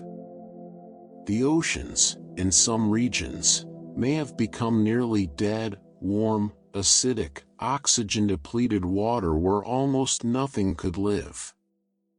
The land was similarly devastated, the complex ecosystems of the Permian replaced by a world dominated by a relatively small number of survivor species. Recovery took between 5 and 10 million years, making it the longest biological rebuilding process following any of the 5 major extinctions. The world before the Permian extinction is worth lingering on for a moment, because it contained creatures that are often overlooked in popular accounts of prehistoric life. Long before dinosaurs existed, the dominant large land animals were a group called the synapsids, and among them, one of the most immediately striking was Dimetrodon. It is an animal frequently misidentified as a dinosaur in popular culture, perhaps because it looks imposing and ancient in the way that dinosaurs do. But Dimetrodon was not a dinosaur. It was not even closely related to dinosaurs. It lived during the Permian period, between 295 and 272 million years ago, making it older than the first dinosaurs by nearly 50 million years. What distinguished Dimetrodon immediately was the large sail on its back, a structure formed by dramatically elongated vertebral spines, connected by skin or possibly some other tissue. The function of this sail is still debated, but thermoregulation is the leading hypothesis. In the warm morning, Dimetrodon may have oriented its sail toward the sun to absorb heat rapidly, warming its body for activity before competitors that lacked such a structure. It was a predator, equipped with differentiated teeth, not the uniform, peg-like teeth of most reptiles, but teeth of different sizes and shapes suited for different functions. That characteristic, differentiated teeth, is one of the features that links Dimetrodon more closely to our own evolutionary lineage than to any dinosaur. It was, in the deepest technical sense, more closely related to you than to Tyrannosaurus rex.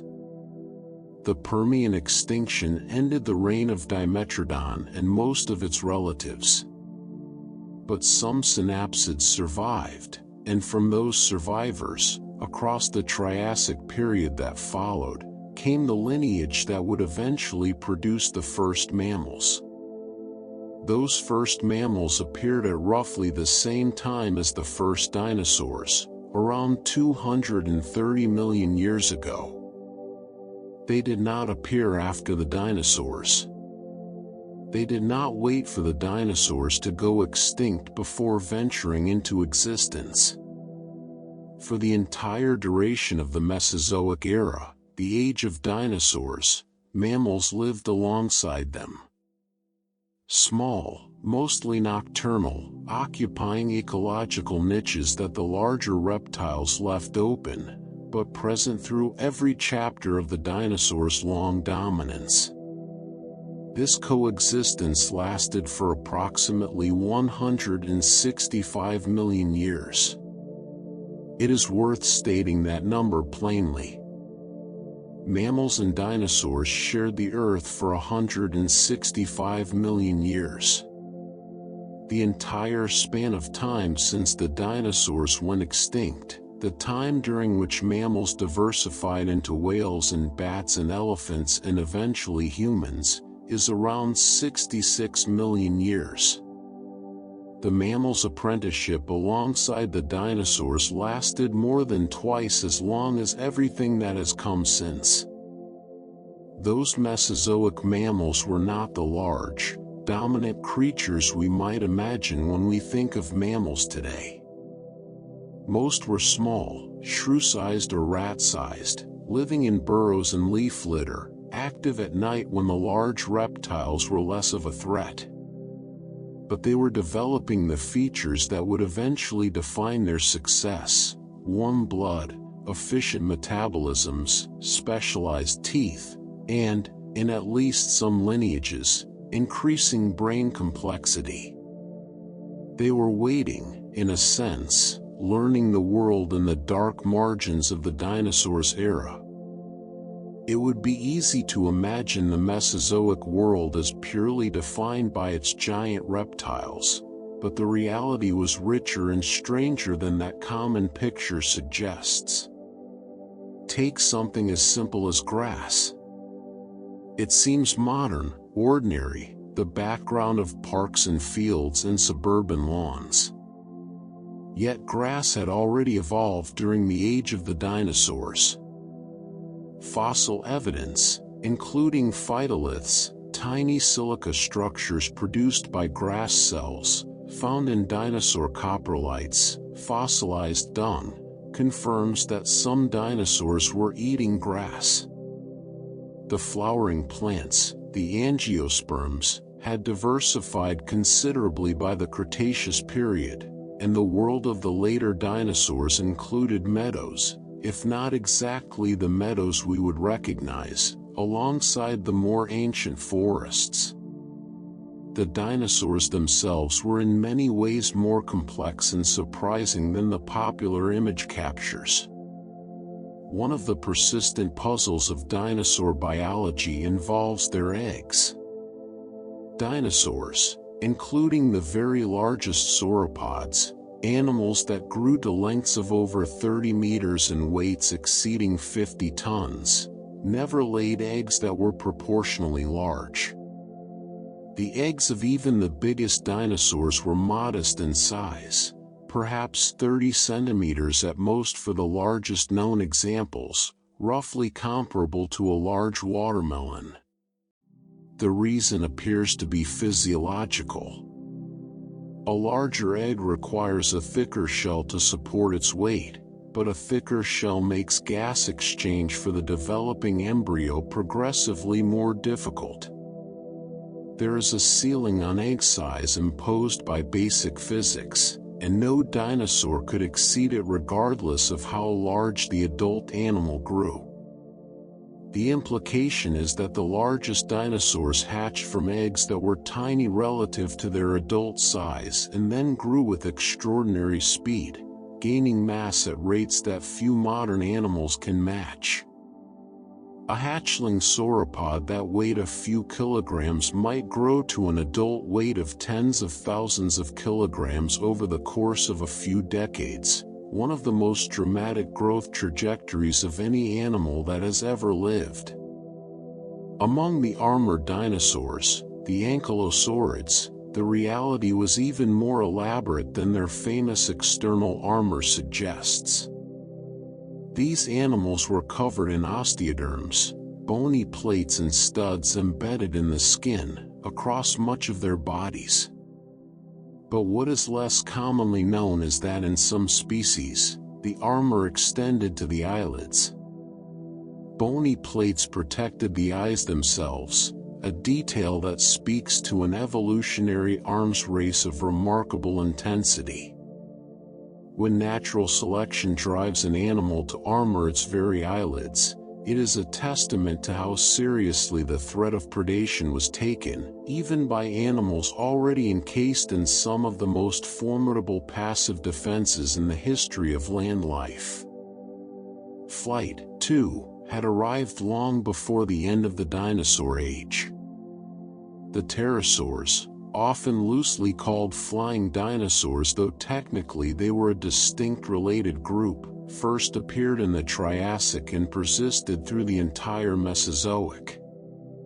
They ranged in size from creatures with wingspans of a few tens of centimeters to Quetzalcoatlus, a late Cretaceous pterosaur whose wingspan reached 10 to 11 meters, roughly the size of a small aircraft, making it the largest flying animal that has ever existed. How something that large actually flew, whether it launched from a standing position by vaulting with its powerful forelimbs, is a question paleontologists still actively debate. Within the dinosaurs themselves, one lineage developed flight independently. The theropod dinosaurs, the group that includes Tyrannosaurus and Velociraptor, also includes the direct ancestors of birds. The transition from feathered ground-dwelling theropod to true flying bird occurred across the Jurassic and early Cretaceous, and birds are, in the most technically accurate sense, living dinosaurs. When you watch a bird land on a branch outside a window, you are watching a dinosaur, a small, feathered, warm-blooded dinosaur, the direct descendant of animals that survived the end Cretaceous extinction by being small enough, and adaptable enough, to persist when their larger relatives could not. And then there is Tyrannosaurus rex itself, the animal that has captured human imagination perhaps more than any other prehistoric creature. The popular image is familiar, the massive body, the tiny arms, the enormous head. But the details of the animal, when you look closely, are stranger and more impressive than the familiar picture conveys. The teeth of Tyrannosaurus were not simply large. They were, in some cases, around 30 centimeters long from root to tip, roughly the size of a large banana, though serrated along their edges with a precision that would put most cutting tools to shame. They were not designed to slice cleanly through flesh in the way a predatory cat's teeth work. They were designed to punch through bone, to crush and tear, to process carcasses as much as to kill. Bite force analysis of T-Rex skulls suggests it had the most powerful bite of any land predator that has ever lived, capable of exerting pressures that could shatter the bones of large dinosaurs as if they were brittle.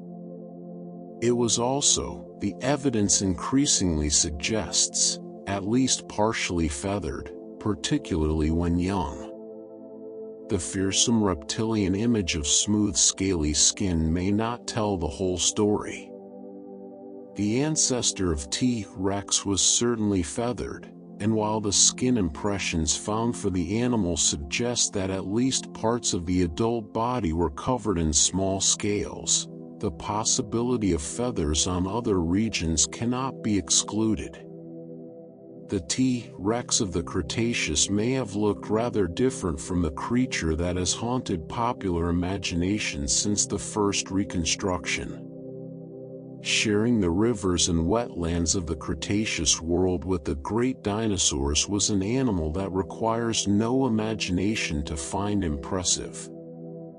Sarcosuchus imperator, sometimes called the supercroc, was a crocodiliform, or relative of modern crocodiles, that reached lengths of around 9 to 10 meters and weighed an estimated 8 tons.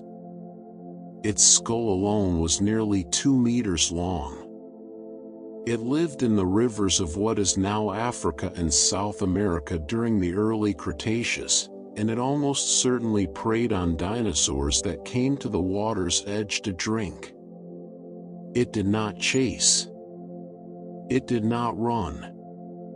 It did what crocodiles have always done, and have done with essentially unchanged success for hundreds of millions of years. It waited. Motionless in the shallows, with the patience of an animal that does not need to hurry, watching the bank with eyes positioned on the top of its massive skull, reading the vibrations in the water, conserving energy until the right moment arrived. Then, with an acceleration that belies its enormous size, a lunge, a snap, and the matter was settled. The crocodilian body plan is one of the most successful designs in the history of vertebrate life. It has persisted, largely unchanged in its essentials, for more than 200 million years. It survived the Permian extinction, the Triassic extinction, the Jurassic boundary events, and the end Cretaceous impact that erased the non-avian dinosaurs. Whatever killed the giants left the crocodiles. They are still here, in the rivers of Africa and Australia and the Americas, still practicing the same patient, unhurried efficiency that Sarcosuchus practiced in a Cretaceous river that no longer exists. There is something quietly profound about that continuity. While the world transformed around them, catastrophically and repeatedly, the crocodiles simply waited. And the waiting, as it had always been, was enough. The largest flying animals that ever existed were not birds. They were not bats. They were pterosaurs, and the final chapter of their reign produced creatures so large that the word flying almost seems insufficient to describe what they did. Quetzalcoatlus northropi, which lived in the late Cretaceous of North America, had a wingspan estimated at 10 to 11 meters, wider than many small aircraft. But the number that perhaps better captures its strangeness is its standing height. When folded and standing on the ground, walking on all four limbs the way pterosaurs likely did, Quetzalcoatlus stood approximately 5.5 meters tall. That is roughly the height of a giraffe. A flying animal, standing on a Cretaceous floodplain, at eye level with some of the large dinosaurs around it, before spreading its wings and somehow, despite everything that physics seems to suggest, lifting itself into the air. How it achieved flight at that size remains a subject of genuine scientific debate. The leading hypothesis involves a vault launch, the animal using its enormously powerful forelimbs to push itself upward from all four legs simultaneously, achieving enough initial velocity to begin flying before gravity could win the argument. Once airborne, it may have soared on thermal updrafts in the manner of modern large soaring birds, minimizing the energy required to stay aloft over long distances. Some researchers have proposed that Quetzalcoatlus was primarily a ground predator, stalking across open landscapes and using its long neck and massive bill to snatch prey, only flying when necessary. Others envision it as a long-distance oceanic soarer, covering vast distances on rising air currents over warm Cretaceous seas. Whatever its precise lifestyle, it existed. The fossils are real, and they describe an animal that sits at the absolute boundary of what biological engineering can achieve in the medium of flight. Nothing before or since has flown at that scale. It is one of those facts about the prehistoric world that resists full absorption no matter how many times you encounter it. And then, 66 million years ago, it was gone. The asteroid arrived, and the world of Quetzalcoatlus and Tyrannosaurus and Sarcosuchus was ended, not gradually, but in a matter of years, perhaps months, after the initial impact. The sky went dark with debris. Temperatures plummeted. The food chains that supported the largest animals collapsed from the base upward. 3/4 of all species on Earth were eliminated. But that is a story for the transition into a new world. Because the world that came after the dinosaurs was, in its own way, just as extraordinary. In the age before the asteroid arrived, a remarkable feature had existed across the middle of North America that is easy to forget when looking at a modern map.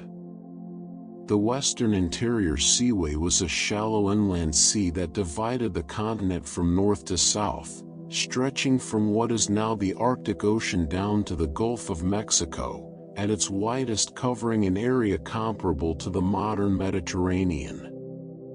It was warm, relatively shallow, and biologically rich, home to enormous marine reptiles called mosasaurs, to large fish, to sharks, and to the marine birds that flew above it. The seaway existed because the crust of North America in that region was being pushed downward by the weight of sediment eroding from the Rocky Mountains as they were uplifted to the west.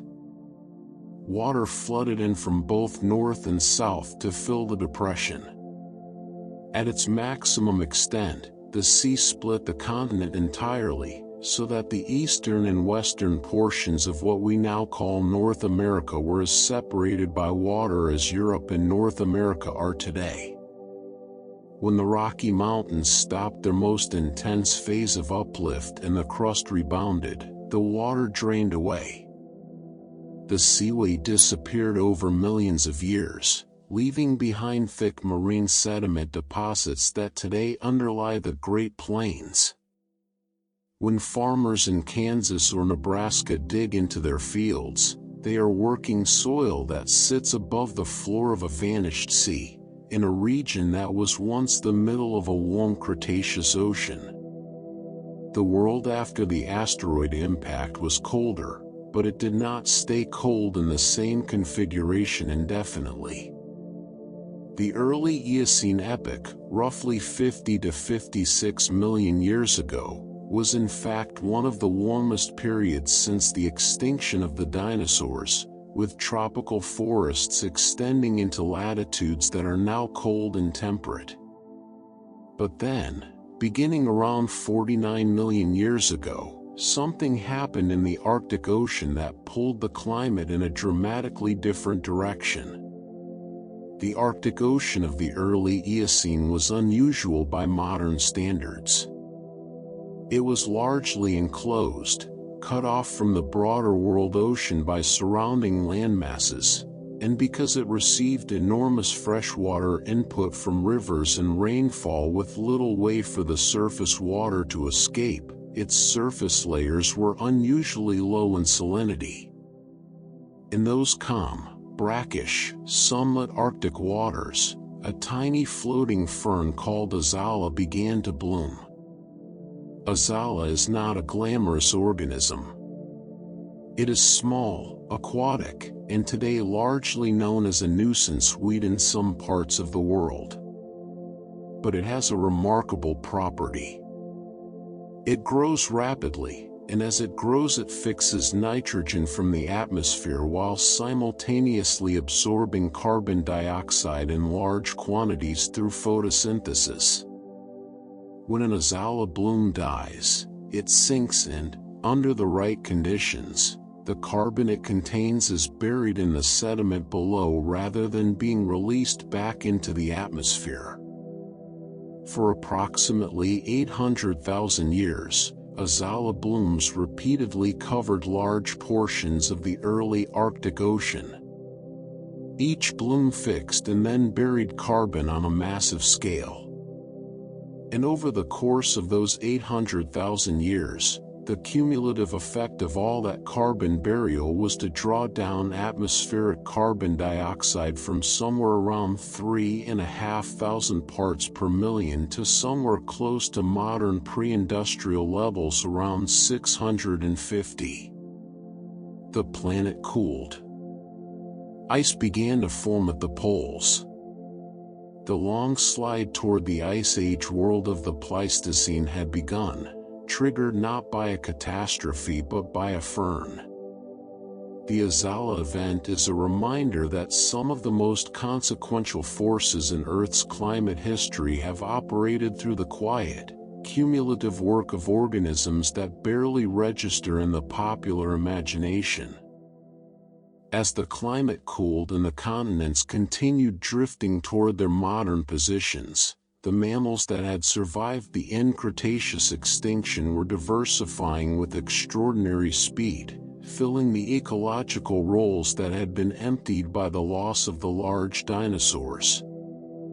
Within 10 million years of the extinction, mammals had diversified into most of the major groups that exist today. Within 20 million years, some of them were reaching sizes that rivaled the largest land animals of the dinosaur age. Among the most impressive of the post-dinosaur mammals was a creature called Paraceratherium, or relative of the modern rhinoceros that lived across Asia from roughly 34 to 23 million years ago. It was the largest land mammal that has ever existed. Estimates of its size vary, but the largest individuals may have stood 5.5 to 6 meters at the shoulder and weighed upward of 20 tons. It was, in terms of height, broadly comparable to a giraffe standing on top of another giraffe. It had no horn. It had a long, prehensile upper lip and a neck long enough to reach into the canopy of trees, feeding at heights that no other ground animal could access. To see Paraceratherium reconstructed in full scale is to be reminded, again, that the world before humans was not a smaller or simpler world. It was in many ways a larger one. The megafauna of the past routinely achieved body sizes that today seem almost fantastical, and Paraceratherium sits near the absolute ceiling of what terrestrial mammalian biology appears to allow. The geography of that ancient world also held surprises that the modern map would never suggest. Camels today are creatures of desert and arid steppe, associated with North Africa, the Middle East, and Central Asia, with a related group in South America. But their origin is entirely North American. The first camels evolved in North America around 45 million years ago, small animals quite unlike their modern descendants, browsing in the forests of a continent that was then warmer and more heavily wooded than it is today. Over tens of millions of years, they diversified across North America, and only relatively recently, within the last few million years, did they cross the land bridge that then connected North America and Asia, spreading westward across the Old World into the environments they now inhabit. The North American camels went extinct around 10,000 years ago, along with most of the continent's other large mammals, in a wave of extinction that coincided with both climate change and the arrival of human hunters. What we think of as the natural range of the camel, the Sahara, the Arabian Peninsula, the steppes of Central Asia, is actually a secondary range, adopted by a relative newcomer to those environments. The camel's true homeland was a continent where none of its kind now live. On the opposite side of the world, the continent of Antarctica was undergoing a transformation of a different kind. It had not always been frozen. For much of the Mesozoic era, Antarctica was part of the southern supercontinent Gondwana, connected to South America and Australia, covered in forests, and home to dinosaurs and other wildlife. Even in the early Eocene, after the continents had separated, Antarctica retained vegetation and a climate that was cold but not glacial. But as South America and Australia drifted northward and separated from Antarctica, the waters around the southern continent became open to a continuous circumpolar current, the Antarctic Circumpolar Current, that effectively isolated the continent thermally from warmer ocean waters to the north. Antarctica froze. The forests died. The ice sheets built up, layer by layer, over millions of years, until the continent was buried under an ice sheet that in places reaches nearly 5 kilometers in depth. Within that frozen continent, in a region along the Transantarctic Mountains, lies one of the most unusual landscapes on Earth. The Antarctic dry valleys are ice-free, not because they are warm, but because fierce katabatic winds descend from the polar plateau and evaporate any snow before it can accumulate.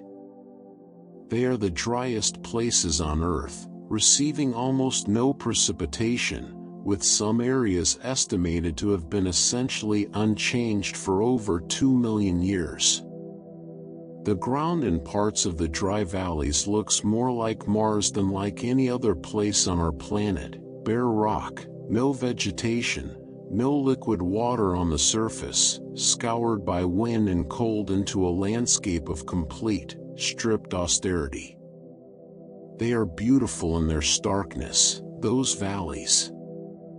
A reminder that Earth contains within it not just the lushness of rainforests and the abundance of coral reefs, but also places of profound and absolute emptiness, where the processes of life have been halted as completely as anywhere on the planet's surface.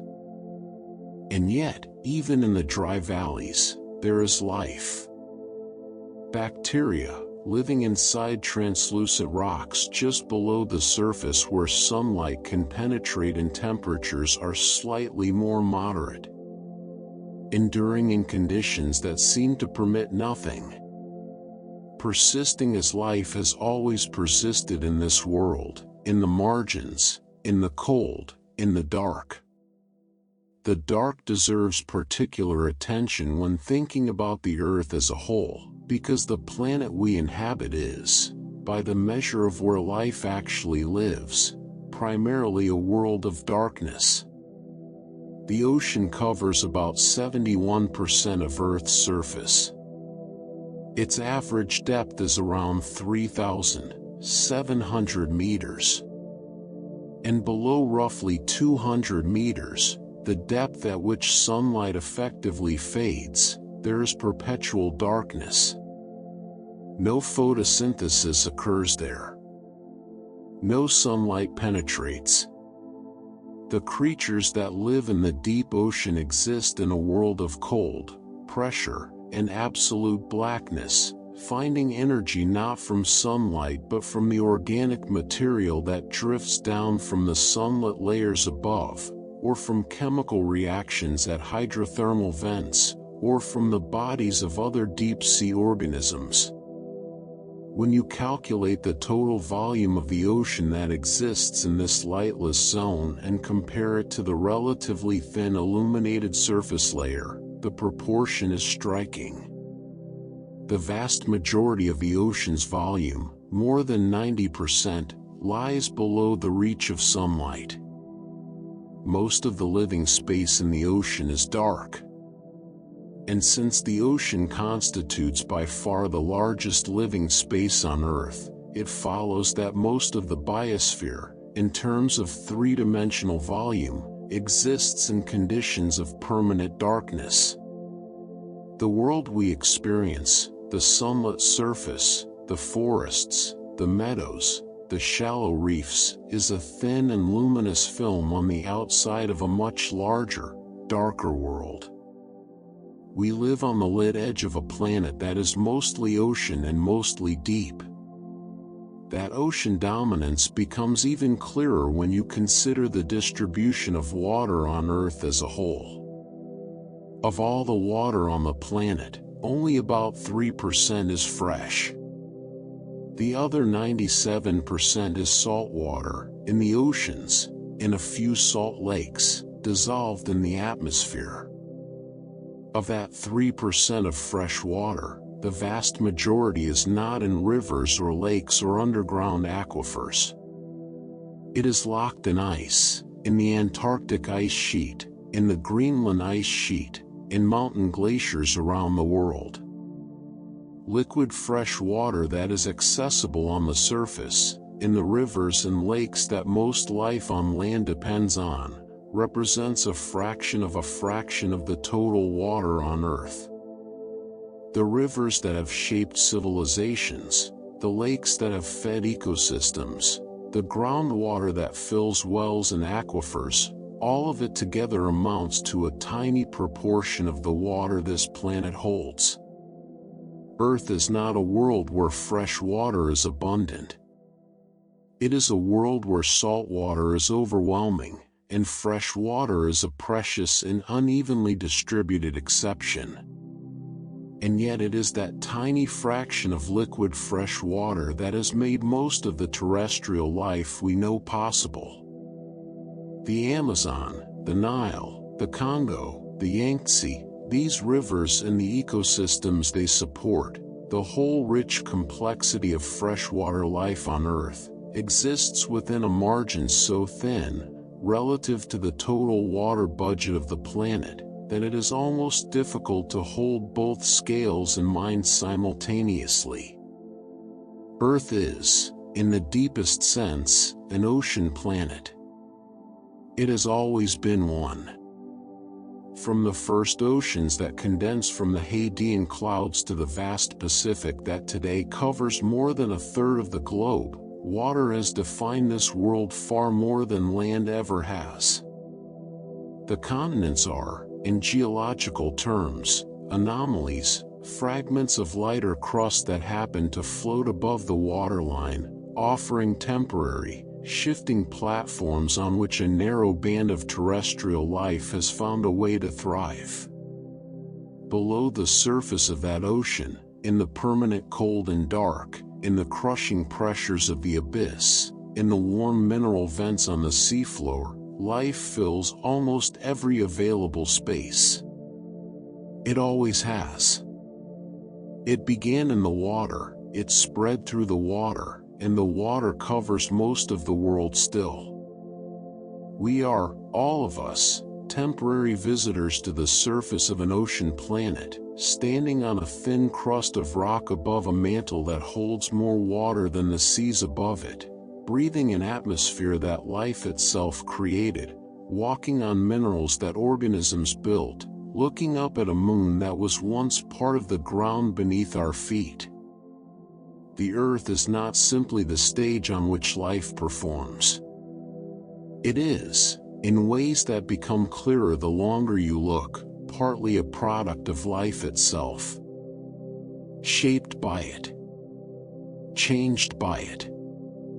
Made into what it is through 4 billion years of living chemistry, operating at every scale from the microscopic to the continental. And it is still changing. Still moving. Still being shaped by the quiet, cumulative work of every organism that breathes, and grows, and eventually returns to the ground it came from. Beneath the ocean, hidden from the surface by kilometers of water and darkness, lies the longest mountain chain on Earth. It is not the Himalayas. It is not the Andes.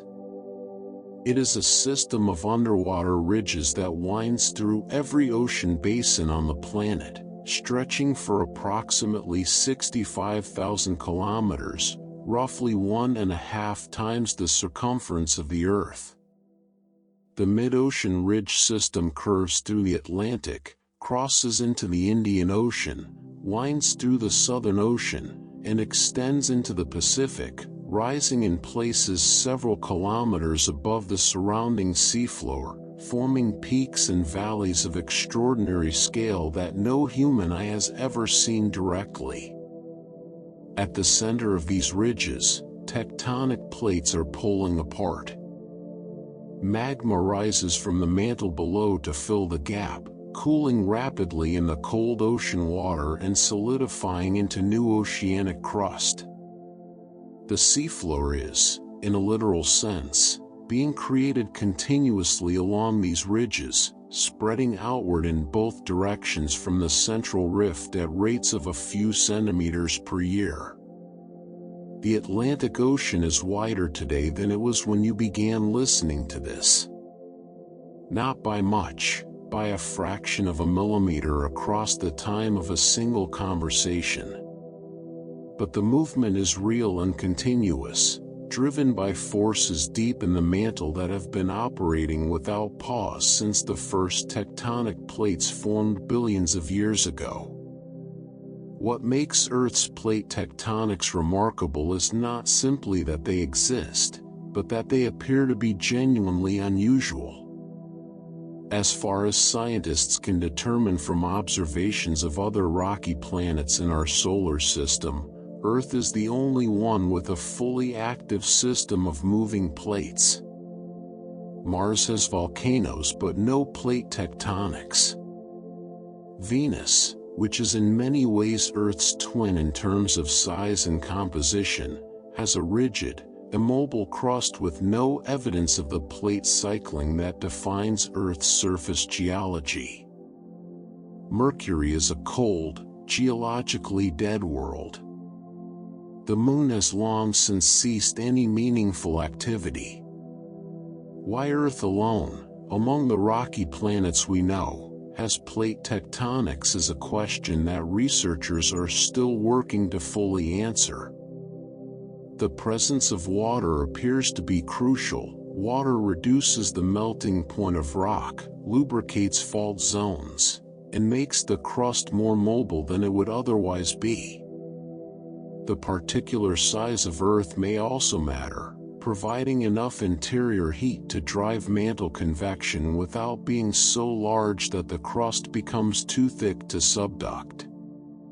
The exact combination of factors that produces a tectonically active planet seems to be either rare or delicately balanced, and we have not yet found another world beyond Earth that clearly demonstrates it.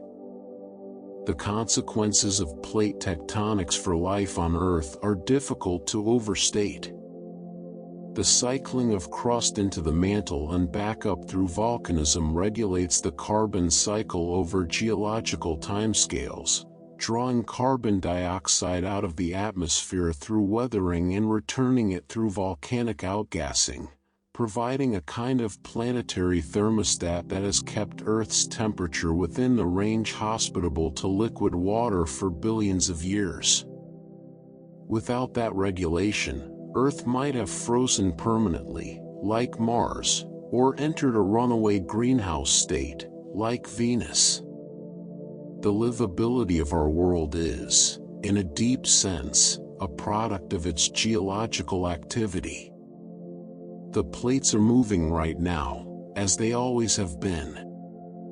The Pacific Plate is sliding northwestward, carrying the Hawaiian Islands with it across the mantle hotspot that has been building them for millions of years. The Indian Plate is still pressing northward into the Eurasian Plate, and the result of that collision is rising above the clouds in the form of the Himalayas. Mountain ranges are born from collision, and the Himalayas are the most dramatic example of that process currently active on Earth. When the Indian subcontinent, which had been drifting northward after breaking away from Gondwana, finally made contact with the southern margin of Asia roughly 40 to 50 million years ago, neither plate simply stopped. Instead, the collision crumpled and thickened the crust along the boundary, pushing rock upward into the highest mountain range on the modern Earth. That collision has not ended. India is still moving northward at roughly 4 to 5 centimeters per year, and the Himalayas are still rising, gaining perhaps a few millimeters of additional height each year, even as erosion simultaneously works to wear them down. Mount Everest, at 8,849 meters above sea level, is the highest point on Earth measured from sea level. That number is unambiguous, and Everest's claim to being the world's tallest mountain is entirely valid by that standard. But there is another way to measure height, and by that measure, Everest is not the tallest mountain on Earth. Mauna Kea, a volcano rising from the seafloor of the Pacific off the coast of Hawaii, reaches an elevation of only 4,207 meters above sea level. Unremarkable by comparison, it would seem. But Mauna Kea does not begin at sea level. Its base sits on the ocean floor, nearly 6,000 meters beneath the surface. Measured from its base to its summit, Mauna Kea reaches a total height of approximately 10,200 meters, over a kilometer taller than Everest measured the same way. By yet another measure, the summit of Mount Chimborazo in Ecuador is the point on Earth's surface farthest from the planet's center, because Earth is not a perfect sphere but an oblate spheroid, slightly flattened at the poles and bulging at the equator. Chimborazo sits near the equator where the planet's radius is greatest, and its summit, though far lower than Everest above sea level, actually protrudes further from Earth's core than any other point on the surface. These are not just geographical technicalities. They are reminders that the Earth we think we know, its heights, its distances, its familiar shapes, depends entirely on the question you are asking and the framework you are using to measure it. Above those mountains, the atmosphere begins. And like the ocean, it has boundaries that are worth understanding clearly, because the common image of the atmosphere as something vast and robust does not quite match the physical reality. The atmosphere does not end at a sharp line. It fades gradually with increasing altitude, becoming thinner and thinner until it merges imperceptibly with the near vacuum of space. The boundary used by international convention to mark the edge of space is the Kármán line, set at 100 kilometers above sea level. At that altitude, the atmosphere is so thin that an aircraft would need to travel faster than orbital velocity to generate enough aerodynamic lift to fly, meaning that above this line, you are effectively in space, operating by orbital mechanics rather than aerodynamics. 100 kilometers sounds like a significant distance. But consider it relative to the scale of the Earth. The planet's radius is approximately 6,370 kilometers. The Kármán line is 100 kilometers up. That means the atmosphere, in its entirety, represents less than 2% of Earth's radius. If you scaled the Earth down to the size of a basketball, the entire atmosphere would be a layer thinner than a sheet of paper wrapped around its surface. The air that sustains all life on this planet, that buffers its temperature, that carries weather, that contains every breath ever taken by every organism that has ever lived. It is, on the scale of the planet, an almost vanishingly thin skin. Fragile in a way that is easy to forget when you are standing inside it, surrounded by it, unable to perceive its edges. The composition of that thin layer is worth knowing. Roughly 78% of the atmosphere is nitrogen, a largely inert gas that dilutes the more reactive oxygen and plays a crucial role in the nitrogen cycle that sustains plant life. Approximately 21% is oxygen, the product of billions of years of photosynthesis, the gas that powers the metabolism of nearly every complex organism on Earth.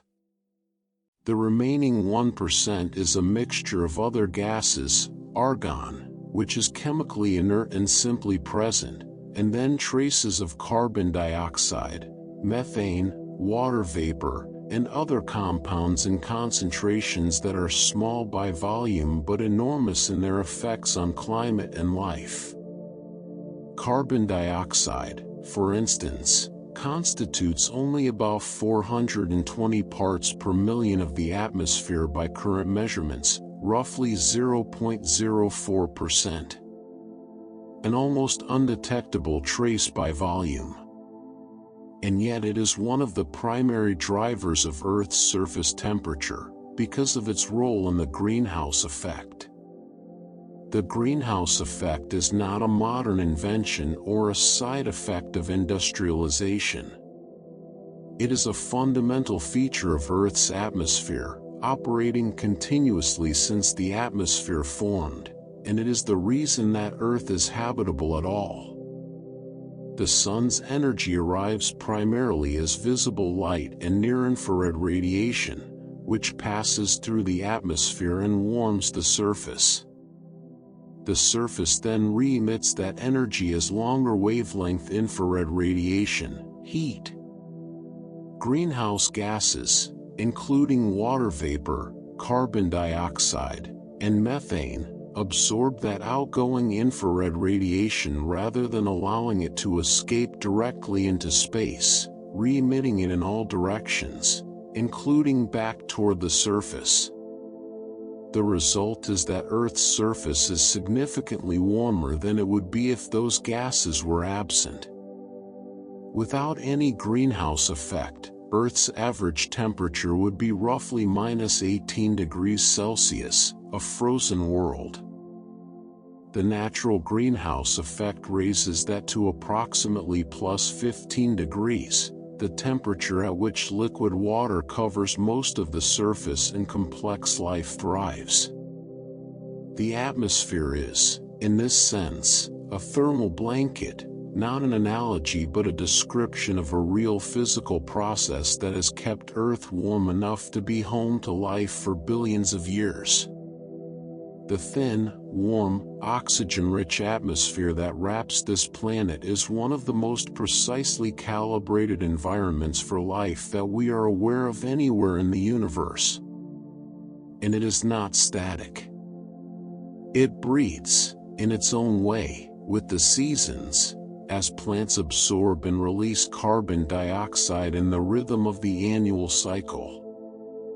It circulates through vast global wind patterns, carrying heat from the equator toward the poles, distributing moisture, shaping climates. It rises and falls with temperature changes, expands slightly on warm days and contracts on cold ones. And the reason for those seasons, for the reliable rhythm of cold and warmth, of long days and short ones, of the angle at which sunlight reaches different parts of the surface, is something that traces its origin back to that ancient violent collision in the early solar system. Earth is tilted. The axis around which the planet rotates does not stand perpendicular to its orbit around the Sun.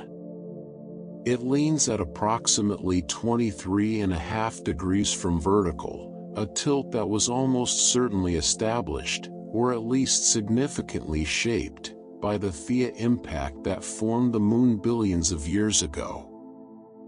And it is this tilt, combined with the annual orbit around the Sun, that creates the seasons. As Earth moves through its year-long journey around the Sun, different hemispheres are alternately tilted toward and away from the Sun. When the northern hemisphere is tilted toward the Sun, it receives sunlight at a more direct angle and for more hours each day, summer. 6 months later, it is tilted away, sunlight arrives at a shallower angle and for fewer hours, winter. The southern hemisphere experiences the opposite pattern simultaneously, which is why seasons are reversed across the equator. This is not about Earth's distance from the Sun. A common misconception holds that summer occurs when Earth is closest to the Sun, but Earth is actually slightly closer to the Sun in January, during Northern Hemisphere winter, than in July, during Northern Hemisphere summer. The distance variation is small and matters little. What matters entirely is the angle and the duration of sunlight, both determined by the tilt. That tilt of 23.5 degrees is not arbitrary. It falls in a range that produces seasons dramatic enough to drive the ecological rhythms, migration, dormancy, flowering, reproduction, that shape the biological calendar of the entire planet, without being so extreme as to make the seasonal swings incompatible with complex life. A more extreme tilt would produce more violent seasons. A planet with no tilt would have no seasons at all, just a permanent equatorial band of heat and permanently frozen poles with no transition between them.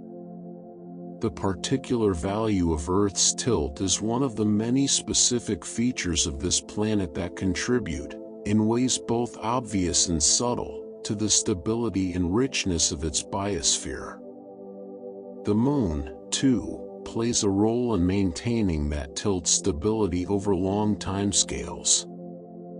Without the gravitational steadying influence of a large nearby moon, Earth's axial tilt would vary chaotically over millions of years, driven by the gravitational nudges of other planets. Mars, which has no large moon, is believed to have experienced chaotic variations in its axial tilt over its history, contributing to extreme climate instability. Earth's moon keeps our planet's tilt within a relatively narrow range across geological time, providing the climatic consistency that long-term evolutionary stability may require. Consider all of it together, then.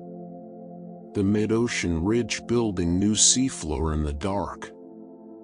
The plates grinding and sliding and carrying continents across the surface. The mountains rising millimeter by millimeter from ancient collisions. The atmosphere, thinner than a coat of paint on a basketball, holding the warmth that makes liquid water possible. The oxygen within it, exhaled by billions of years of photosynthesis. The tilt, set in place by a planetary impact 4.5 billion years ago, dividing the year into its rhythmic quarters, driving the seasons that life has organized itself around. None of this was designed. None of it was inevitable. It is the accumulated outcome of physical processes operating across timescales that dwarf human experience, producing, by a chain of causes and consequences stretching back to the earliest moments of the solar system, a world that happens to be warm, wet, oxygen-rich, geologically active, and tilted at just the right angle to produce seasons.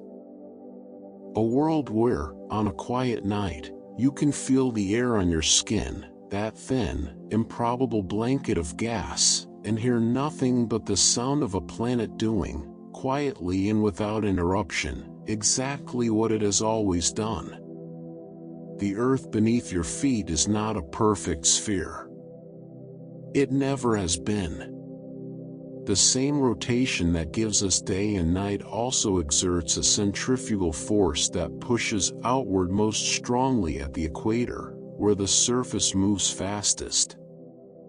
Over geological time, this has caused the planet to bulge slightly at its middle and flatten slightly at the poles.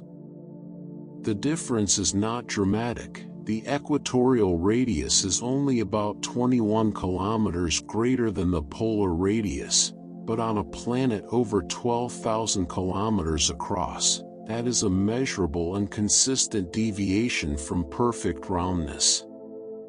The Earth is, technically speaking, an oblate spheroid. A slightly flattened ball, spinning through space, its shape a direct expression of its own rotation. That rotation also carries everything on the surface along with it. Standing at the equator, you are moving through space at roughly 1,670 kilometers per hour relative to Earth's axis, not because you are doing anything, but simply because you are standing on a rotating planet. At higher latitudes, where the circumference of the rotation circle is smaller, the speed is lower. At the poles, you would simply spin in place. But the rotation of Earth is only one of its motions. The planet is also orbiting the Sun, and it does so at a speed that puts the rotation entirely in perspective. Earth travels its annual path around the Sun at approximately 107,000 kilometers per hour. Nearly 30 kilometers every second. At that speed, in the time it takes to read a single sentence, the planet has moved hundreds of kilometers through space. We feel none of it. There is no wind from the motion, no sensation of speed, no evidence in everyday experience of that extraordinary velocity. The universe is simply too large, and the motion too smooth and continuous, for human senses to register it. That orbit takes approximately 365.25 days to complete, which is why our calendar requires a leap year every 4 years to stay aligned with the actual astronomical year. Earth does not care about the tidiness of human calendars. It follows the mathematics of gravity on its own schedule, tracing the same elliptical path it has traced for 4.5 billion years, slowing very slightly as it approaches the far end of the ellipse and accelerating as it swings back toward the Sun, in obedience to the same laws of orbital mechanics that govern every planet and every solar system and every galaxy in the observable universe. 1 year. 365 days. 107,000 kilometers per hour. The same journey, repeated without interruption, since before the moon existed, since before the oceans formed, since before there was anything alive to mark the passage of seasons. And it will continue. For a while longer. The future of Earth is written in the same physical laws that have governed its past, and the story those laws tell is both humbling and, depending on one's perspective, strangely peaceful. The continents are still moving. They will keep moving. The Atlantic Ocean will continue to widen for tens of millions of years before the dynamics of the mantle reverse and it begins to close again. The Pacific, already shrinking as its edges subduct beneath surrounding continents, will continue to contract. Geological models suggest that roughly 250 million years from now, the continents will have completed another cycle of their ancient dance and assembled once more into a supercontinent. Scientists have named it, speculatively, Pangea Ultima, the final Pangea, though whether it will truly be the last is unknowable. It will be a world as alien to anything we know as the Carboniferous forests or the Cambrian seas. The geography will be unrecognizable. The climate will be different. Whatever life exists by then will have evolved across 250 million years of separation from everything alive today, and it will be as different from modern life as modern life is from the creatures of the Triassic. Whether any of it will be related to us, in any way, is a question that carries its own quiet weight. The skies above that future world will not be entirely safe. They never have been. The solar system is not empty space but a complex dynamic environment filled with asteroids, comets, and debris ranging in size from dust particles to objects hundreds of kilometers across. Earth has been struck by large impactors repeatedly across its history, and the physics of the solar system guarantee that it will be struck again. The question is not whether but when, and at what scale. The asteroid that ended the non-avian dinosaurs 66 million years ago was approximately 10 to 15 kilometers across. Objects of that size exist in the solar system today.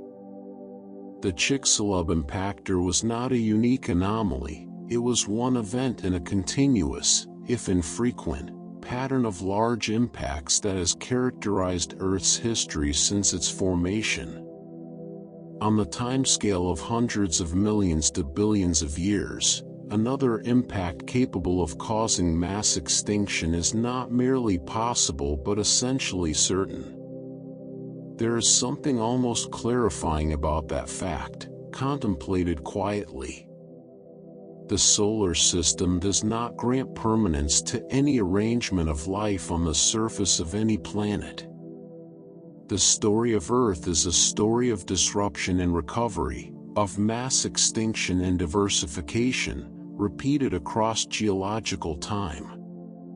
Whatever future life exists on this planet will face the same uncertainties that all past life has faced, the same external pressures, the same geological upheavals, the same ultimate dependency on conditions that no organism controls.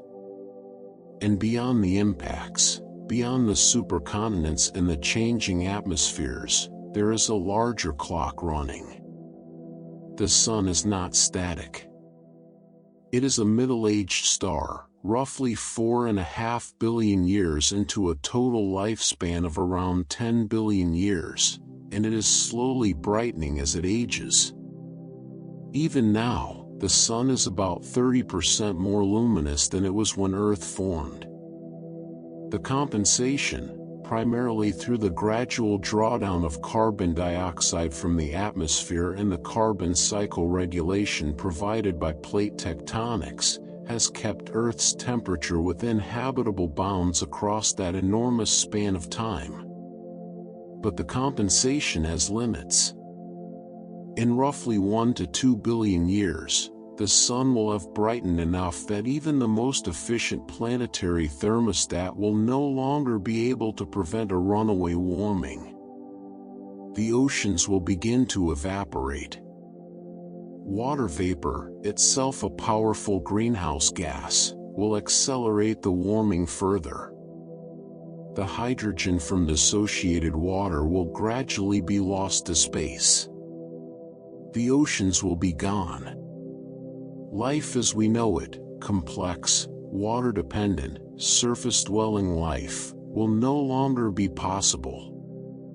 In roughly 5 billion years, the sun will exhaust the hydrogen fuel in its core and begin to expand into a red giant, swelling to a size that will engulf the inner planets. Whether Earth itself will be consumed, or merely scorched beyond any recognition, depends on the precise dynamics of the expansion and the degree to which Earth's orbit shifts as the sun loses mass. Either way, the Earth as a living world will be long gone before that final chapter is written. These are not causes for grief. They are simply the terms of existence for a planet and a solar system around a star. The universe does not offer permanence to any world. What it offers instead is time, and Earth has used its time with an extravagance and creativity that, as far as we know, may be unique in the cosmos. Within that time, after 4.5 billion years of everything we have traveled through together in this long telling, the fire of formation, the Hadean bombardment, the first oceans, the first life, the oxygen revolution, the Snowball Earths, the Cambrian explosion, the age of giant insects and enormous fungi and armored fish and flying reptiles the size of aircraft, after all of that, something appeared so recently that in geological terms it barely registers as having happened at all. In what is now southeastern Turkey, on a hilltop overlooking a landscape that was once savanna and oak woodland, people gathered approximately 12,000 years ago and built something. Not a settlement, not a village, not a practical structure for shelter or storage. They built a place of meaning.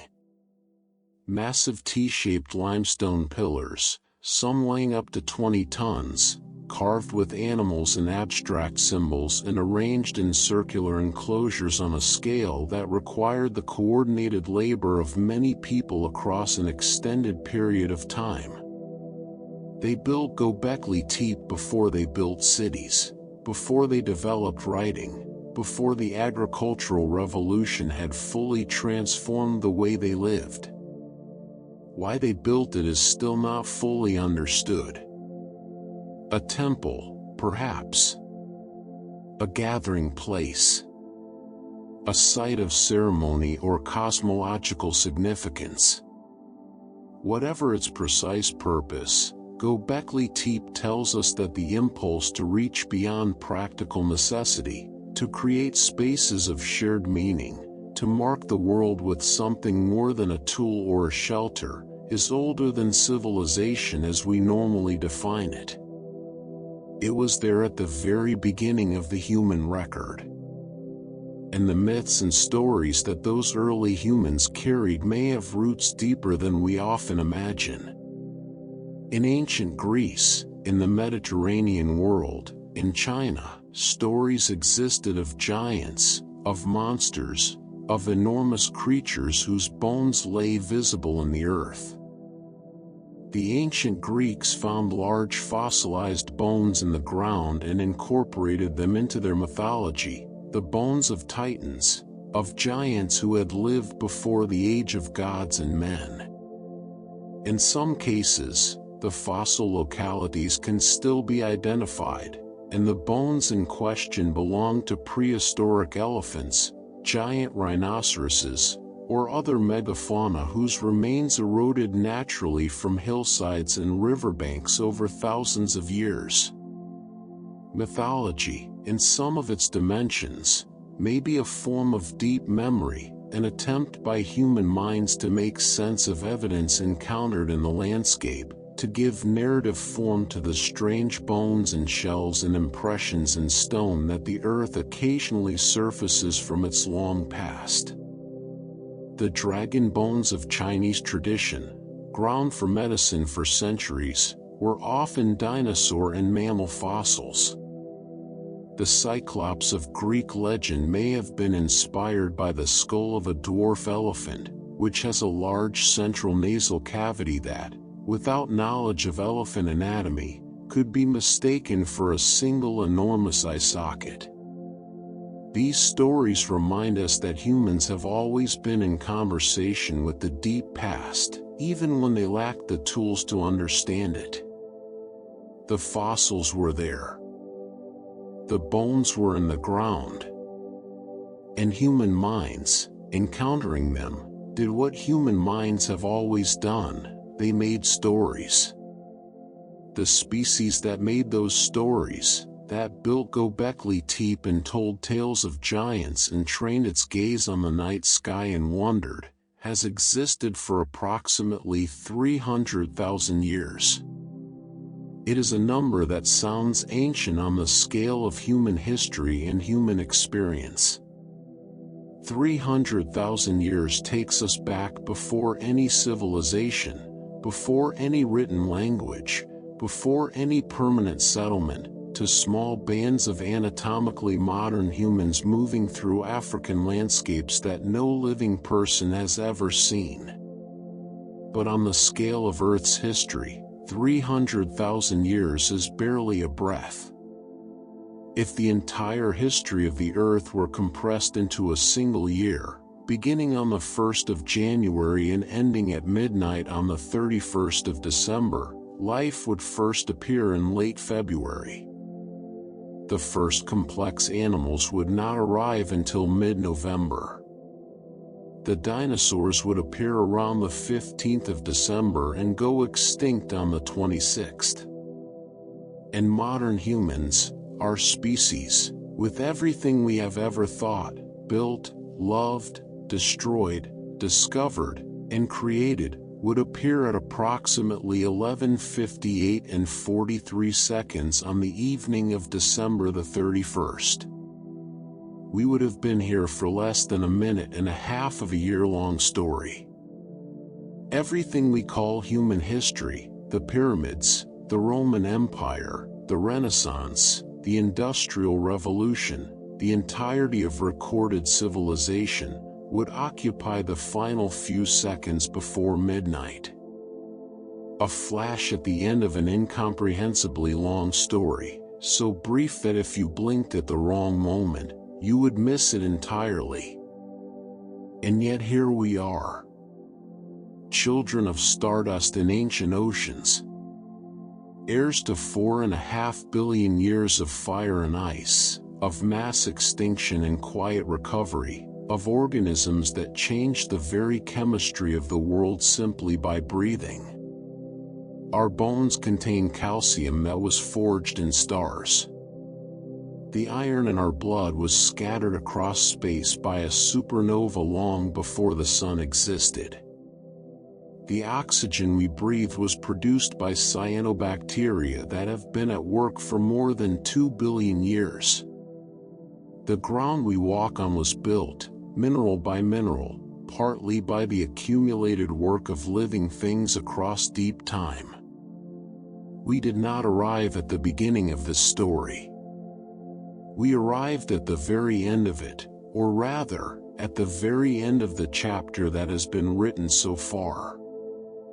After the Hadean oceans and the Snowball Earths and the Cambrian explosion and the reign of the dinosaurs and the slow drift of continents and the rise of mountains and the formation of every ocean basin and every mountain range and every river valley on this planet, after all of that, we arrived. The last page of a book billions of years long. The Earth does not know we are here, in any way that matters to geology. It was old before we existed. It will continue after we are gone, carrying its interior heat toward the void, moving its continents along their ancient paths, cycling its water between ocean and sky and ice and rock, until the sun finally claims it at the end of a story so long that our presence within it is, by any cosmic measure, a whisper. But what a whisper! To have looked back at the story. To have read it in the rocks and the fossils and the light of distant stars. To have understood, even a little, the depth of time we are standing in, that is something no other species in the long history of this world has ever done. The Earth did not need us to complete it. It was already complete, in every age, in every form it has ever worn. But we are here now, briefly, in the last fraction of the last second, looking back across the whole of it with wonder. And that, perhaps, is enough.